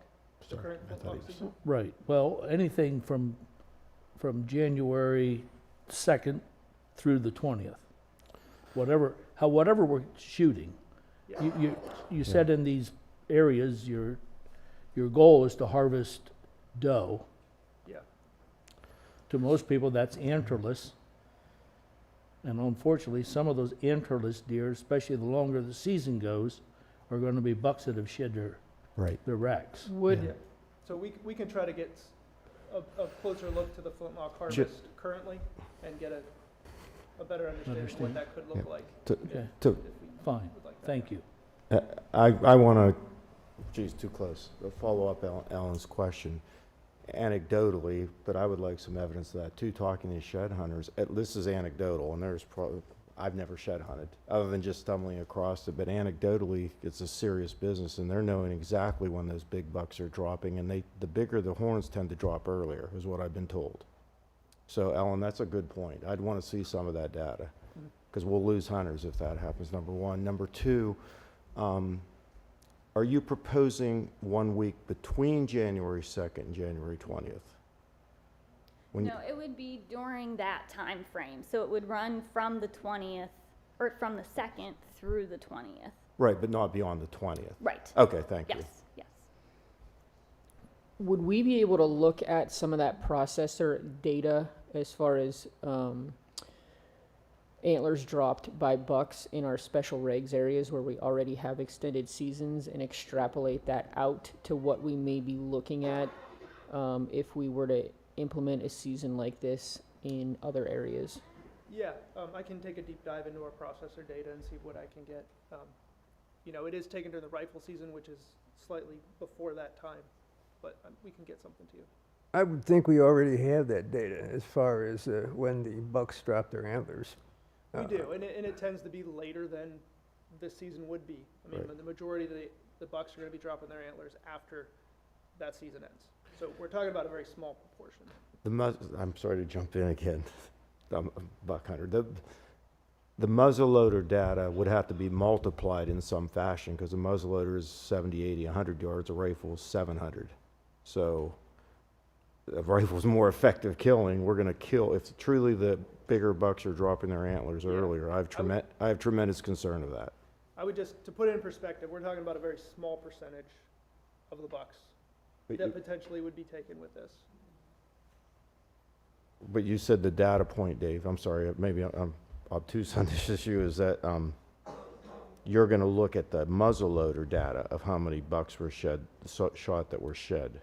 Yeah, we can look into it, but I mean, if you put it into perspective, it's, we're taking, 300,000 deer and rifle compared to that small number in muzzleloader. We're not talking about a whole lot of deer. And its special firearm season would be focused on certain units. So we'll look into it and Okay. see what our Thank you. perceptions are, but, Yeah, I'm just trying to say, put it in perspective, we're not talking about a huge number here. please put a lot of work into it. Thank you. Okay. I have a question. Has any consideration been given to better utilization of the red tag program to accomplish what you need to accomplish? So you're putting this in perspective of the CWD units? Yeah. And Uh, ways to focus other current programs? Yeah, right to now, better meet it's, those correct me, but schools. my understanding is red tag program ends September 15th, right? The timing of our ag tag season is outside of the regular season. It comes in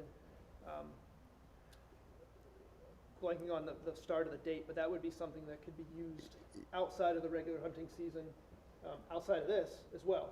That could certainly complement our harvest. Yeah, my thinking is if you want to pick certain WMUs where your goal is to increase your harvest of antlerless deer, why let the red tag program die on September 15th? My neighbor got 65 red tags for his farm. They killed 2 deer because it went out September 15th. Now, Okay. we're not in a CWD area, but could we look at expanding and liberalizing the red tag program in the units you want to focus on? And that's antlerless only. Yeah. So let them I guess harvest what your antlerless question deer. is, could we work on liberalizing our current ag tag or red tag program in our CWD units where we're trying to focus additional harvest to liberalize that a little bit? That's something we can certainly consider. Kill 2 birds with 1 stone, because you'll surely increase your antlerless harvest in those areas, and then this crop damage thing is growing exponentially. So you're saying because it stops September 15th, Yeah, and then the regular It- archery it doesn't- opens up it doesn't. shortly after, what? So Yeah, you're saying that- red tag ends September 15th, doesn't come back until February. But then you have the archery season starting up. You're saying rather than having the archery season start up, have a more effective ag tag? No, just let Overlap, or- let the red tag program just let it run. Okay. I know people that, well, again, I'm in a different neck of the woods. I'm in those 2 nice green areas down in the southwest where the herd's increasing. But, you got archers and muzzle loaders going out and hunting on certain properties, and they could be given a handful of red tags. Well, we can certainly look into But- liberalizing the current ag tag programs in those units. That's something we Yeah, can look and those property owners or farmers that are experiencing crop damage or whatever, then Well, a dead deer is a dead deer. right, I want to, Commissioner, if you put, Fredericks, I agree with you. Could you put that map back up, David? First map. First, the WMUs. So southern 2F's heavy ag, 2D, there's all heavy ag. I love the idea of it kills 2 birds with 1 stone. We're not going to extend any seasons. Crop damage is real, tremendously real. The farmers are taking unbelievable economic hits. So if you can come up with a way of channeling to the farms, they're feeding them anyway. We might as well have our hunting force kill them. So yeah, please look into that. Okay, we'll look into it. All right. One other thing, And- you have the late muzzleloader season and archery come in together, right? Muzzleloader and archery, the late seasons come together. Correct. All right. With a muzzleloader, with a buck tag, you can shoot a doe. Why can't we do that with archery also, if you want to take some more doe out? Right now, that's not something that'd be allowable statewide, but No, you're but saying in them in these areas- units, is that something we yes. can consider? In them areas. I think the issue is that there are antlerless licenses is available for them in a lot of these units.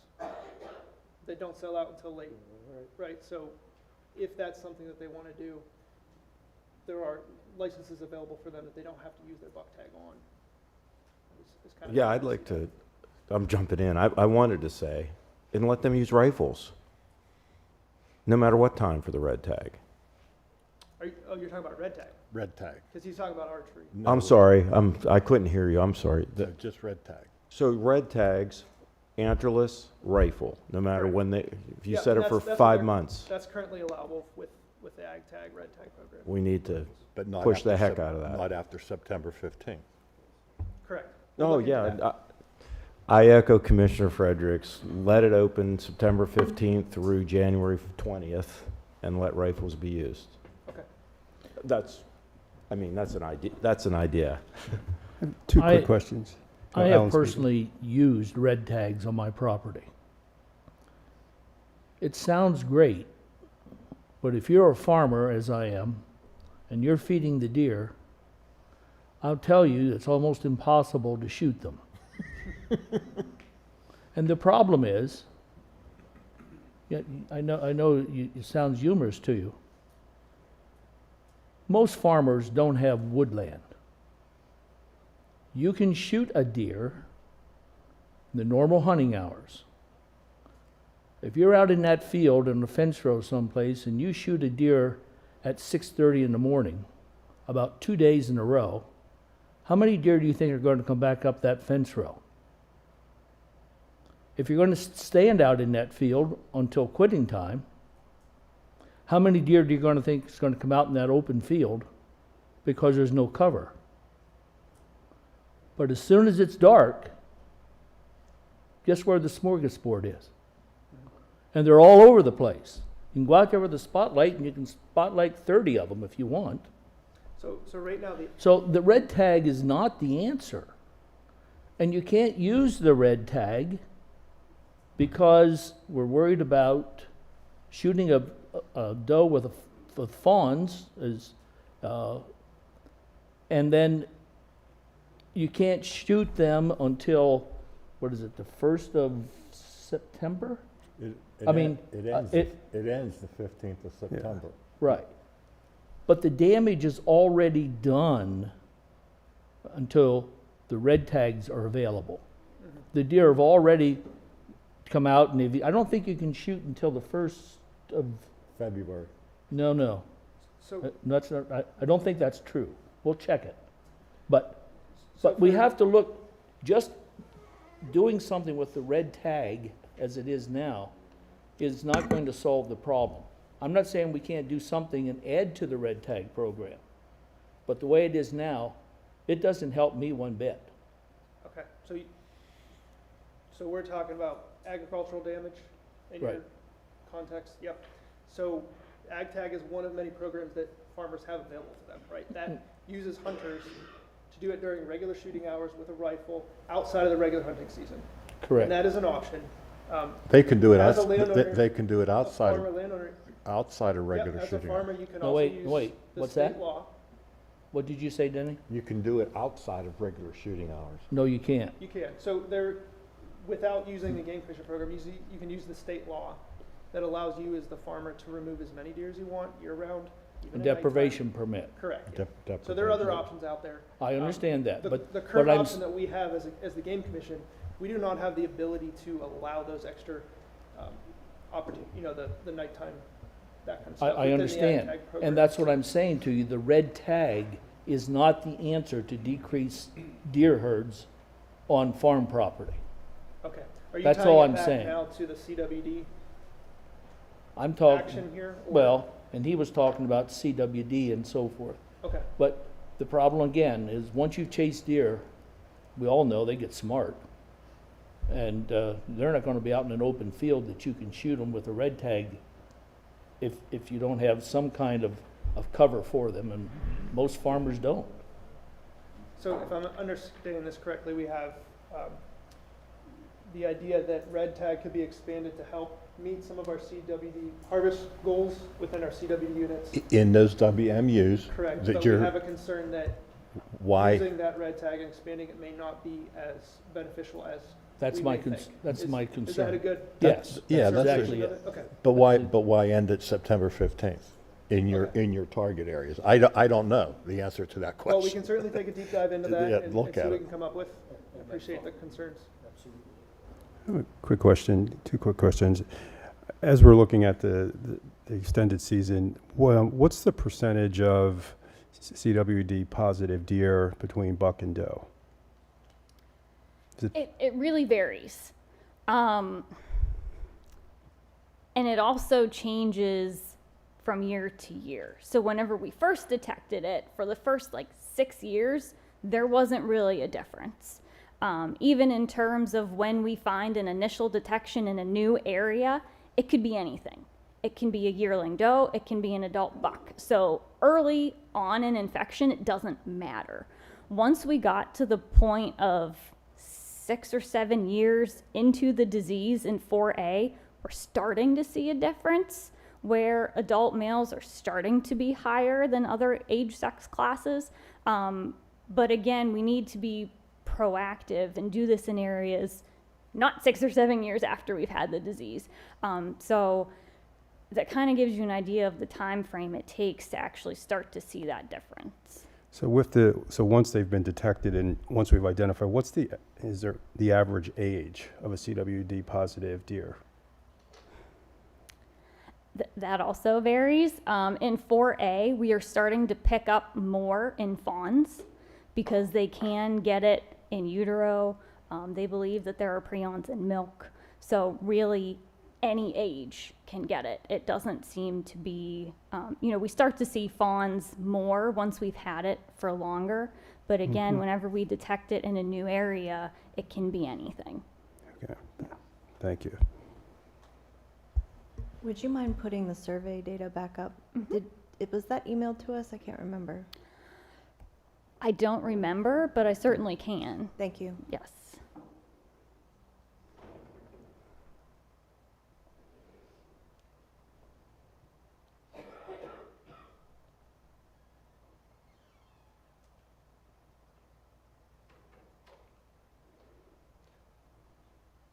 So Andrew, you said 1 in 3 in 4A? Yes.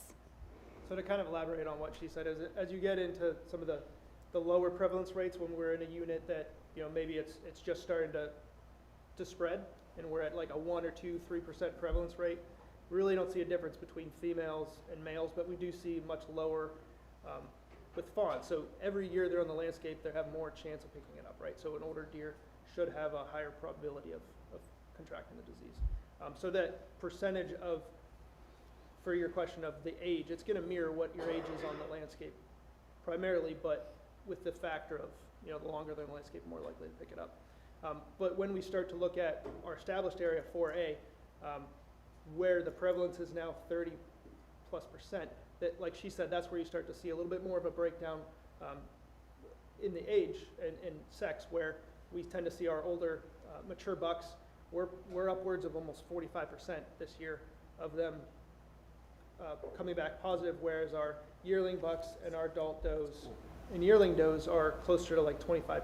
So we do start to see the bucks, but it's in that area where once it's really established. So, focusing on the antlerless harvest is where we really want to focus on in that spreading area, because that's where we're going to do the most for the disease.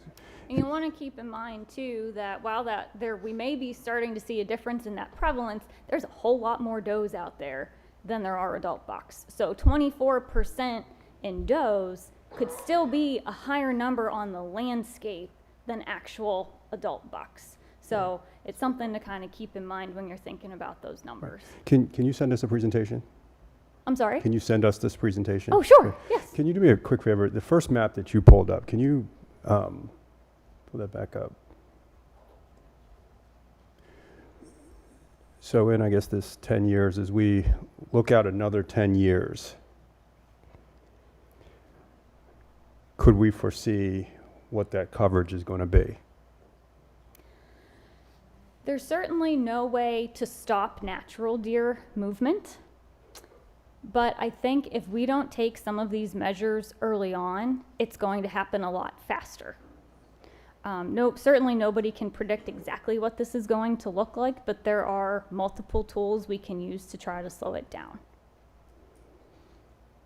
And the main source of where it's coming from, I mean, as we look in 4A, I mean, what are the common aspects of what's creating, the positive occurrences? I mean, at this point, I think we did too little too late. It took a long time for us to really make any significant changes, like David was talking about, in the allocation to have an actual effect on the population. At this point, I'm sure it's in the environment, it's deer to deer. Bedford and Blair have a pretty high number of captive facilities, so I know PDA even created what they call the core captive management zone because of this high level of infection, both in captives and in wild detections in that area. It's impossible to say exactly how any deer got it in the first place. Even with PDA, you know, having all of their, you know, reports and everything for captive facilities, they don't even know how any particular deer picked it up. So to know how a wild deer, we know in general how they can get it, direct and indirect exposure, the environment, saliva, urine, feces, all of those things can play a role. Yeah. So I guess to look at it, it's what it could look like in 10 years. What you see from left to right is what it did look like in 10 years in and around those first detections in 4A, and that's what it can look like if, you know, not enough is done to reduce those deer numbers around that area. But we really have a chance now to start to reduce deer in some of the spreading areas around that established area and make this not look like what this looks like 10 years from now. And we see some of these new areas in the blue there and over to the right of the established area where these are potential hotspots that may end up looking like what 4A did. And we have a chance now to really focus in on reducing that spread now, and that's what we're trying to do here. So let me recap to make sure I understand this, because we've been down 15 rabbit trails today. The metric that you put up there to determine how you would recommend where these potential extended seasons would go. This does not mean you're proposing 2 weeks of extended antlerless rifle season statewide, correct? Correct.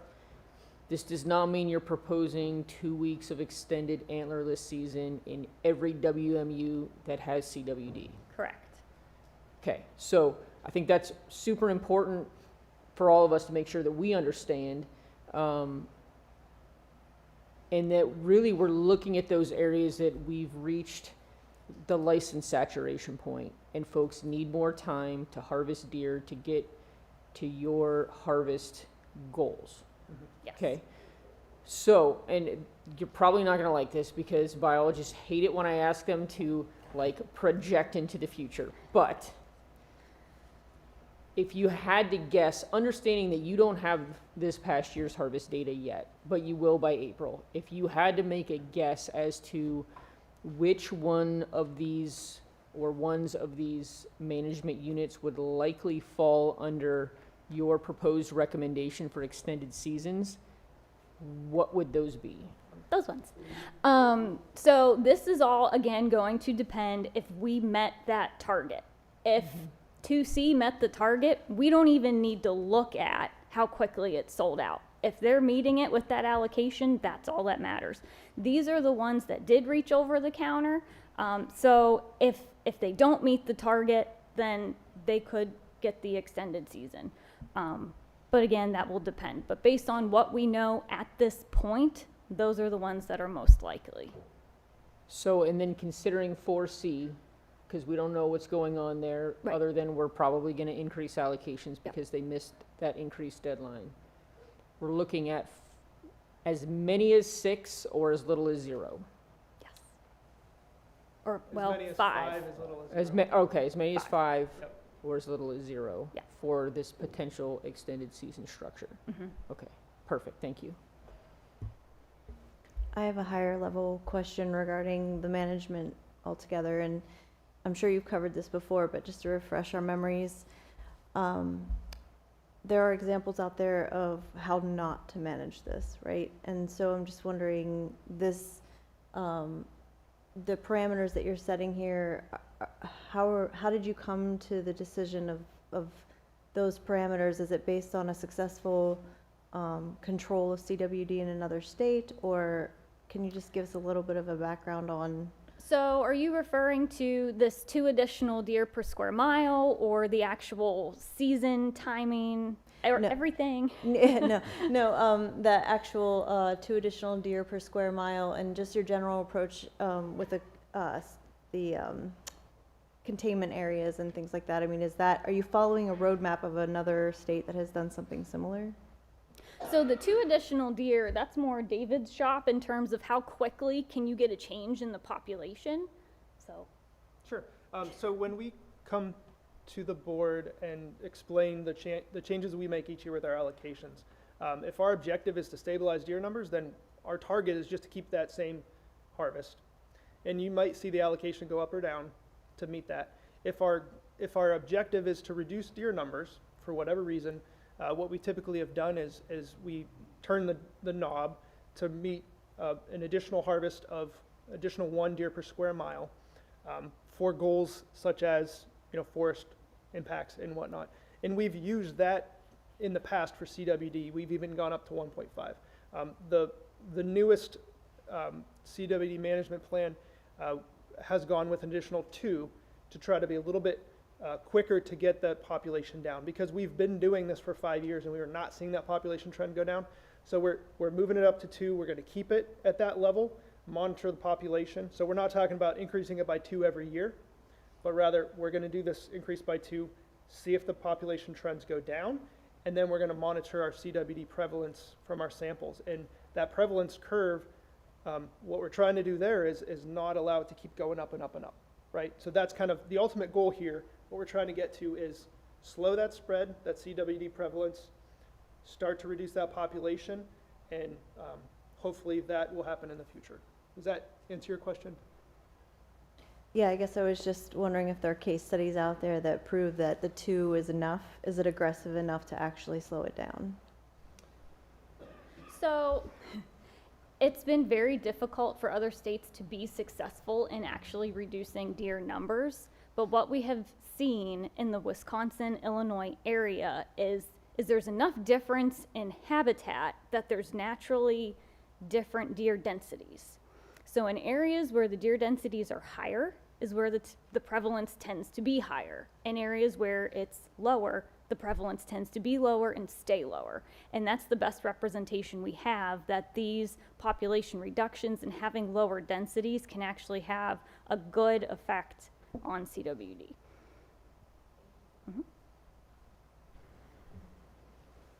Is it my imagination, or it seems like the more opportunity hunting days we add, people just pick and choose their hunting days more wisely?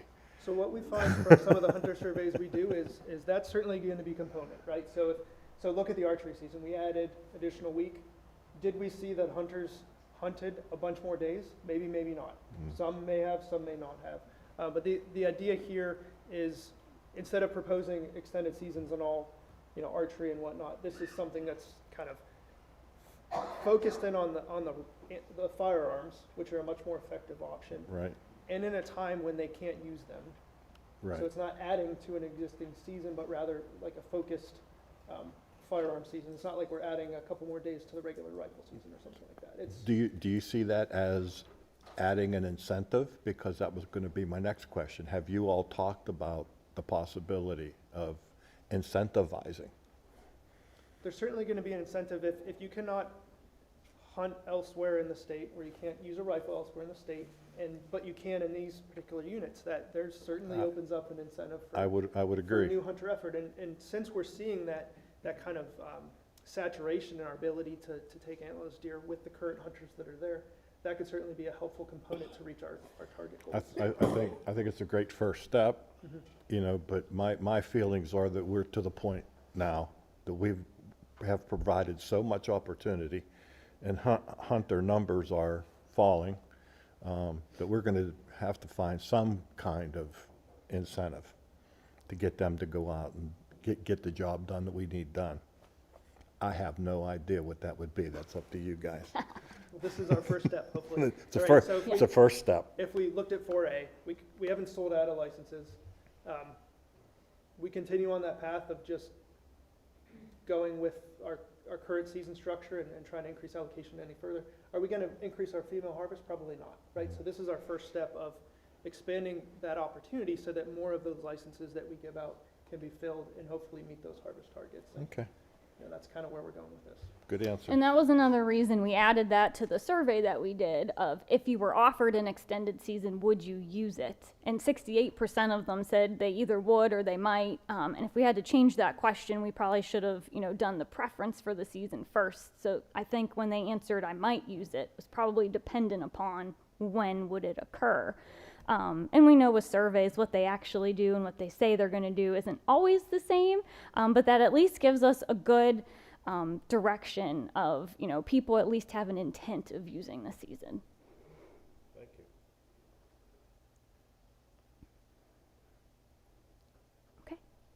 All right, and I will send out this presentation to everybody, and we'll try to address your other questions as well. So thank you. Thank you.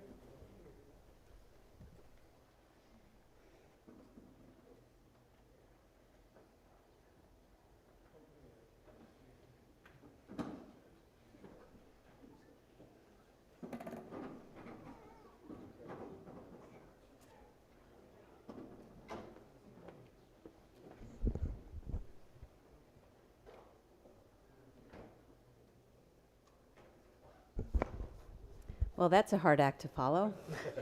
Good afternoon. I'm Mary Jo Castellina, the wild turkey biologist, and thanks for the opportunity to talk about fall turkey season recommendations for 2024, for the fall season.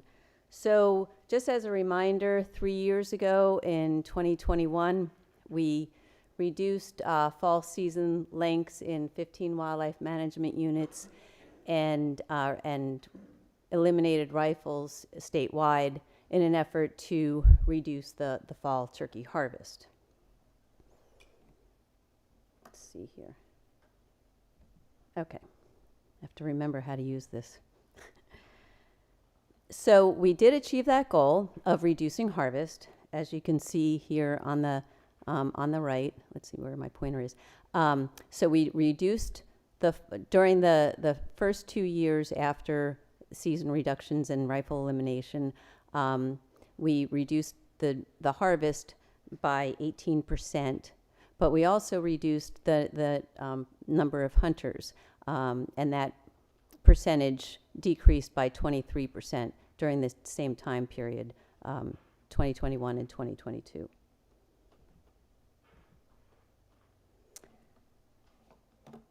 So let me step back here for a minute and talk about our turkey population trends.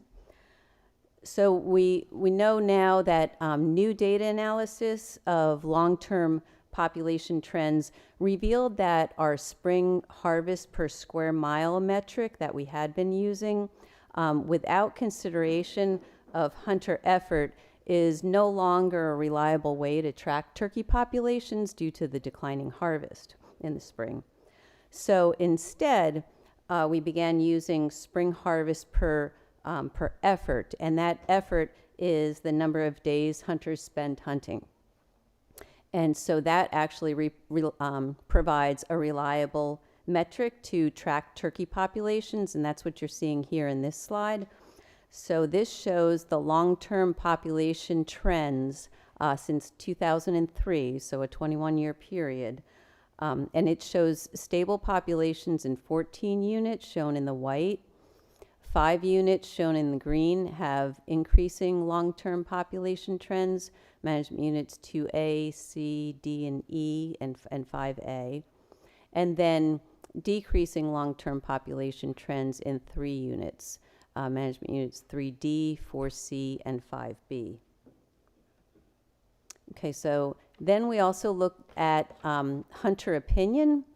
And so we had a 2020 turkey hunter survey that was, prior to the 2021 seasons, but still close enough.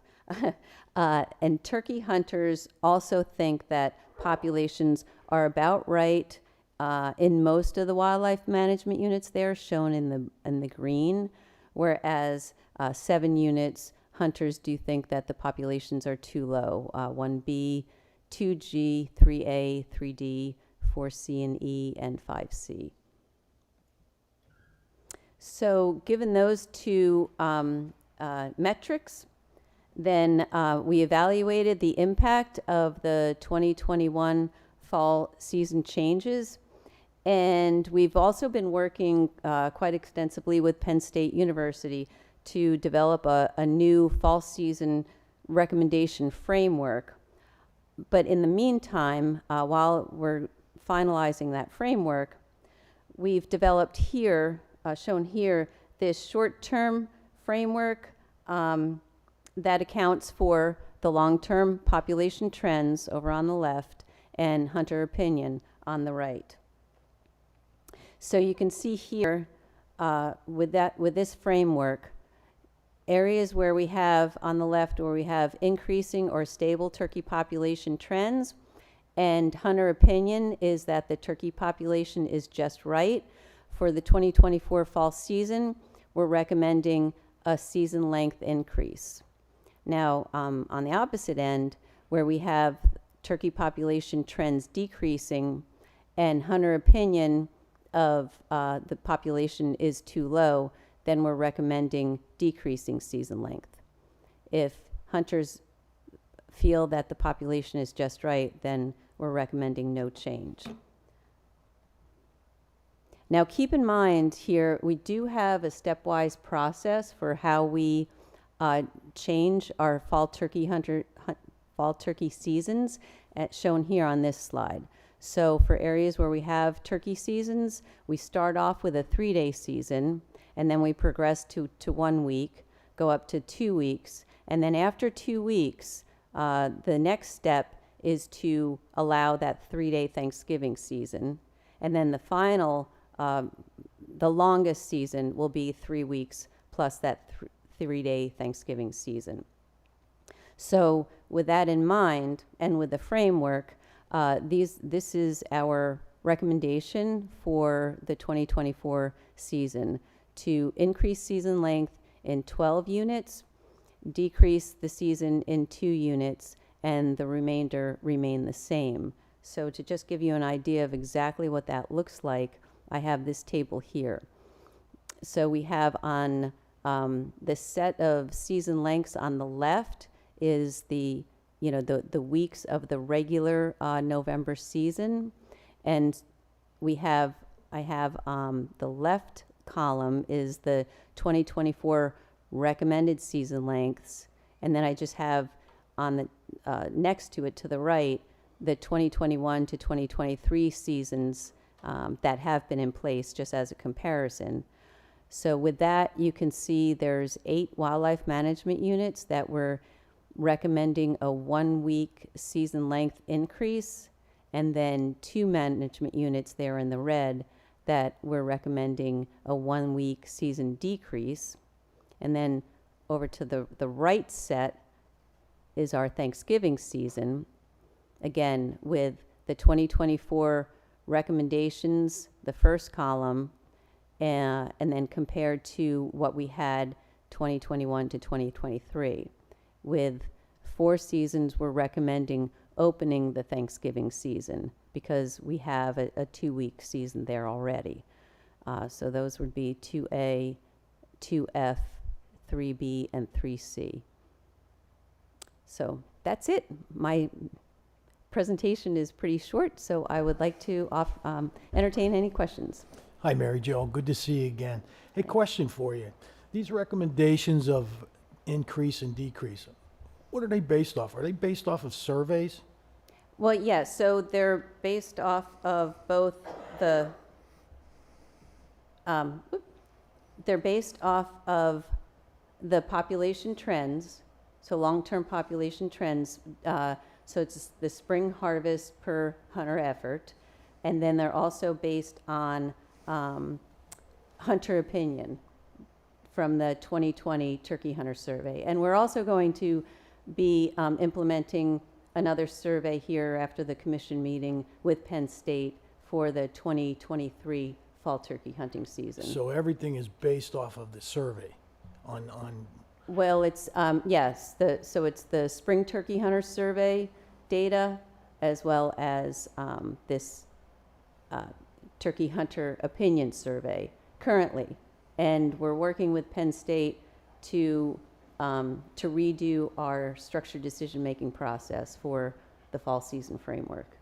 So these season recommendations are, using that interim model that I have up on this slide here. Okay, thank you. Yeah, you're welcome. Mary Jo, how do you define hunter effort? I'm just curious on that. So is that the metric you said, hunter efforts? Yep. Yeah. It's the So day, how many days a hunter hunts that season. How do you get that information? Oh, that's from the Spring Turkey Hunter Survey. Oh, okay. Thank you. Yeah, so we have a long-term database on that. Thank you. Hey, Mary Jo.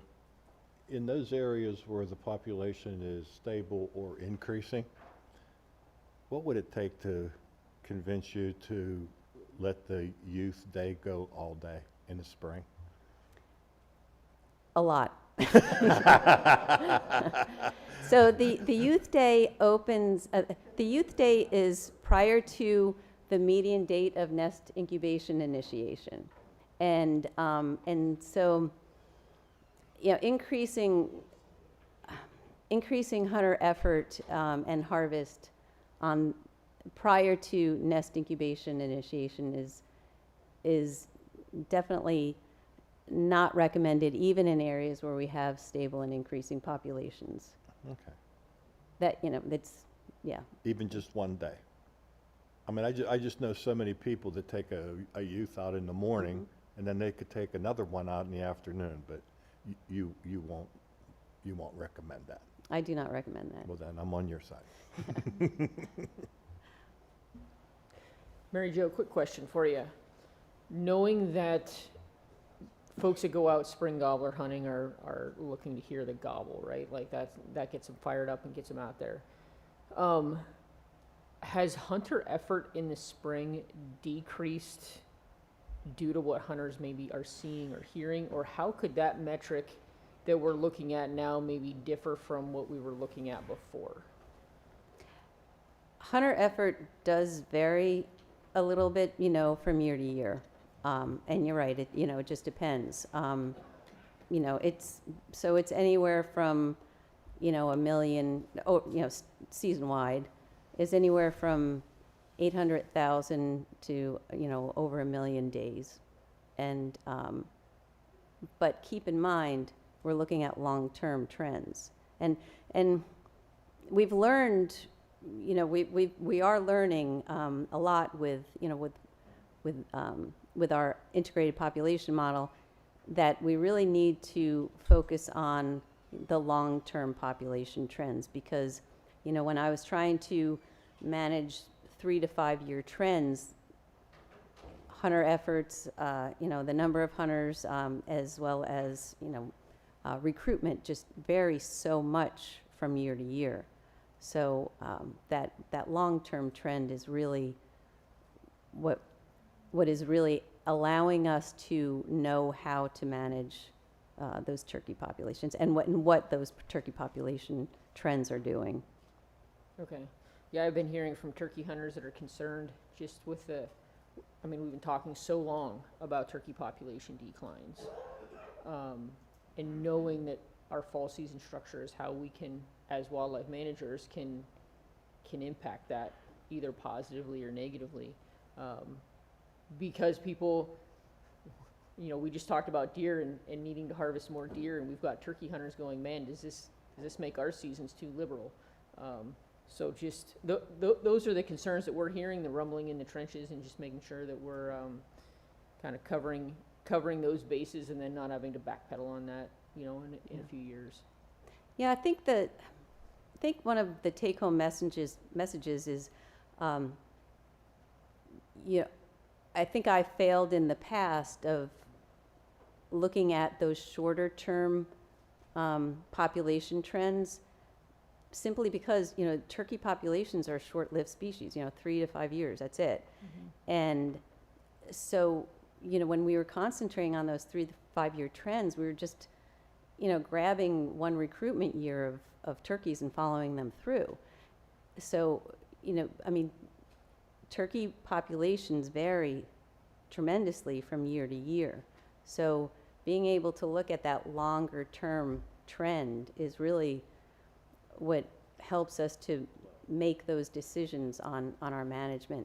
And, you know, the other unfortunate thing is, you know, since we finished restoration in 2003, I mean, we all know those peak years, and we want to get back to those peak years. But that's the problem. Those were stochastic events. And you know, and it's my fault too, because I was trying to reach those peak years. But, you know, now I realize that, okay, we need to actually, you know, be responsible managers and determine what is the level? You know, I mean, because populations can vary so substantially from year to year, okay, what's the actual level that we can accomplish and successfully manage for? And so that's why, you know, we are incorporating both the long-term population trends as well as hunter opinion, you know, to get at what we should manage for at this point.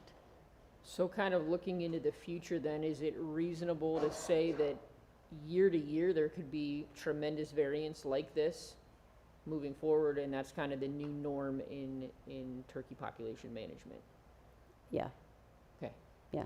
And, you know, and hope there's more of those peaks, right, than lower ends. But, and that's what we want to manage for. And, you know, and so managing for, you know, nesting and brood rearing cover and habitat is, you know, as well as conservative seasons are really what the two things that we as managers can really effectively do. Thanks, Mary Jo. Okay, you're welcome.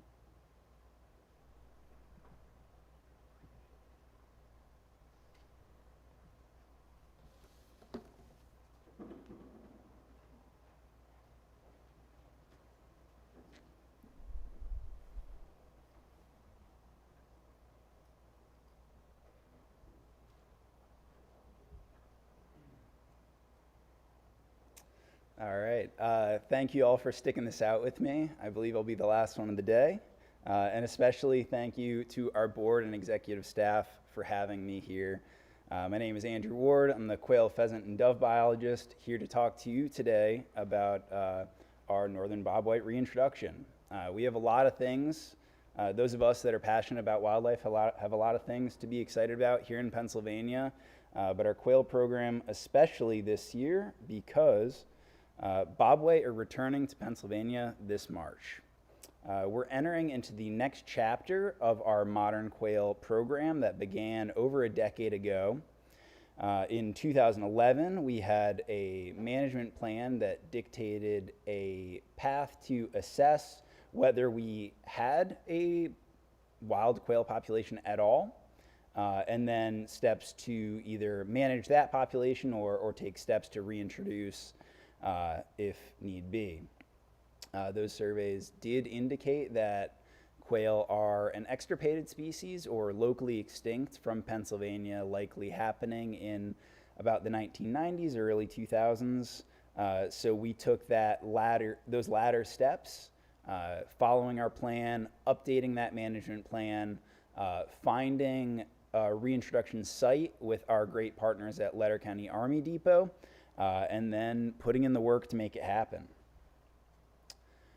Quail habitat is created through management as well as time. We've been managing habitat at Letterkenny since 2017 through a variety of different methods. We've touched about 2,700 acres, having had to clear about 2,000 of that of vegetation to create quail habitat, burning over 3,000 acres, some of those being repetitive treatments over time, with over 3,000 acres touched with herbicide, especially important following that overstory removal to manage invasive plants, giving enough time for our native plants to thrive. So with all of that management, we now have habitat on that site to sustain quail. Some of those major components include warm season bunch and clump grasses to provide nesting cover. We have that, finding that our little blue stem has taken off with help in a lot of those areas, meeting those needs, as well as a number of other native plant species, native grasses. We have our forbs and legumes that provide brood habitat as well as food. We have our shrubby woody cover that provides protection from both the elements and predators. all of which making up what we need. We not only know that ourselves, but we've made sure to ask outside experts throughout the course of this project. Back when Tom Keller was at the reins, he sought outside opinions while creating the plan, and in 2022 we had a small group of experts conduct an in-depth habitat assessment. We have followed their recommendations, including reassessing and going forth with our translocation in 2024. In 2023, we brought the National Bobwhite and Grasslands Initiative Technical Committee. We had about 65 folks from around the country who exclaimed that we were in fact ready. My opinions were validated, and here we are moving forward. So now that we have the habitat, we know that habitat is ready. Wild bobwhite are required to establish this population. Now we're sourcing wild birds from 3 different sites, following best knowledge. Tom kind of touched on this a little bit earlier. You want to source animals from sites that are is similar in climate, similar in vegetation communities, as well as predator communities, and then be as close as possible to reduce travel time and therefore stress to those birds. Since we are at the northern portion of Bobwhite's range, which you can see in those purple shades on that map, there's not many sites that are very close to us that have enough bobwhite to act as that source. So we are sourcing from 3 different locations to meet those needs.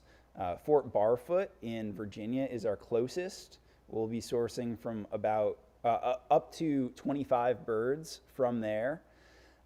They are our closest site with, most similar climate, vegetation, predator communities, and the closest that we could find to reduce that travel time. Fort Knox being our second closest, also along that same latitudinal band, but a little bit further drive. From that site especially, it was important for them that we source from an area that was not accessible to their sports people. So we did follow that. Also important to note that we have a great DOD to DOD relationship between those, for Barfoot, Knox, and Letterkenny all being military properties. And then our third site being from Tall Timbers down there in North Florida. Although they are the least similar, they have higher density of quail to be able to give. And through that, we can meet our need to get enough birds to reestablish, as well as similar as possible for most of our bobwhite. So once we bring these birds back here in a couple months, we're not just dropping them and walking away. We will be continuing to monitor and study these birds. We are working with the University of Delaware. We have 2 master's students, one of which is studying, focused on the quail reintroduction. We'll be banding every bird that is brought here, as well as a proportion of them will receive radio collars. We're using a system, a grid system, to track these birds. So you can kind of see on the right there all those red dots on that map. Those are all a small node, an electronic device that will pick up the signal strength and direction from each of those collared birds as a way to create GPS-like data on an animal that's simply too small to carry a conventional GPS unit. This technology also allows us to leverage our ability to expand on what we study there. So we've done all this great habitat work to benefit shrubland, grassland species, meeting quail's need, but also meeting a lot of other needs for declining grassland, shrubland species. So we have our second student that will be studying those species on the site. And this project couldn't be possible without the help of all of our partners, especially Letterkenny, Army Depot, Pheasants Forever, Tall Timbers, Fort Knox, Fort Barfoot, some of our source sites there, as well as those from the regions, other bureaus, to especially things like burning. So with that, I'll be happy to take any questions. How many birds total are you anticipating? So we are looking to source 25 from Virginia, 25 from Kentucky, and then up to 50 from Tall Timbers. And we're doing it in March in particular because it takes advantage of their annual cycle. They're still in coveys at that time, which makes them a little bit easier to trap in those larger groups. But shortly thereafter, they go into their breeding season. They'll pair off and start to reproduce. Being a boom and bust species and one that has a quite low survival rate, they rely on that reproduction anyways, even in current and stable populations. So we'll be moving up to that 100. But shortly thereafter, that number will exponentially grow as they reproduce. Thank you. Yes. All right. Thank you very much.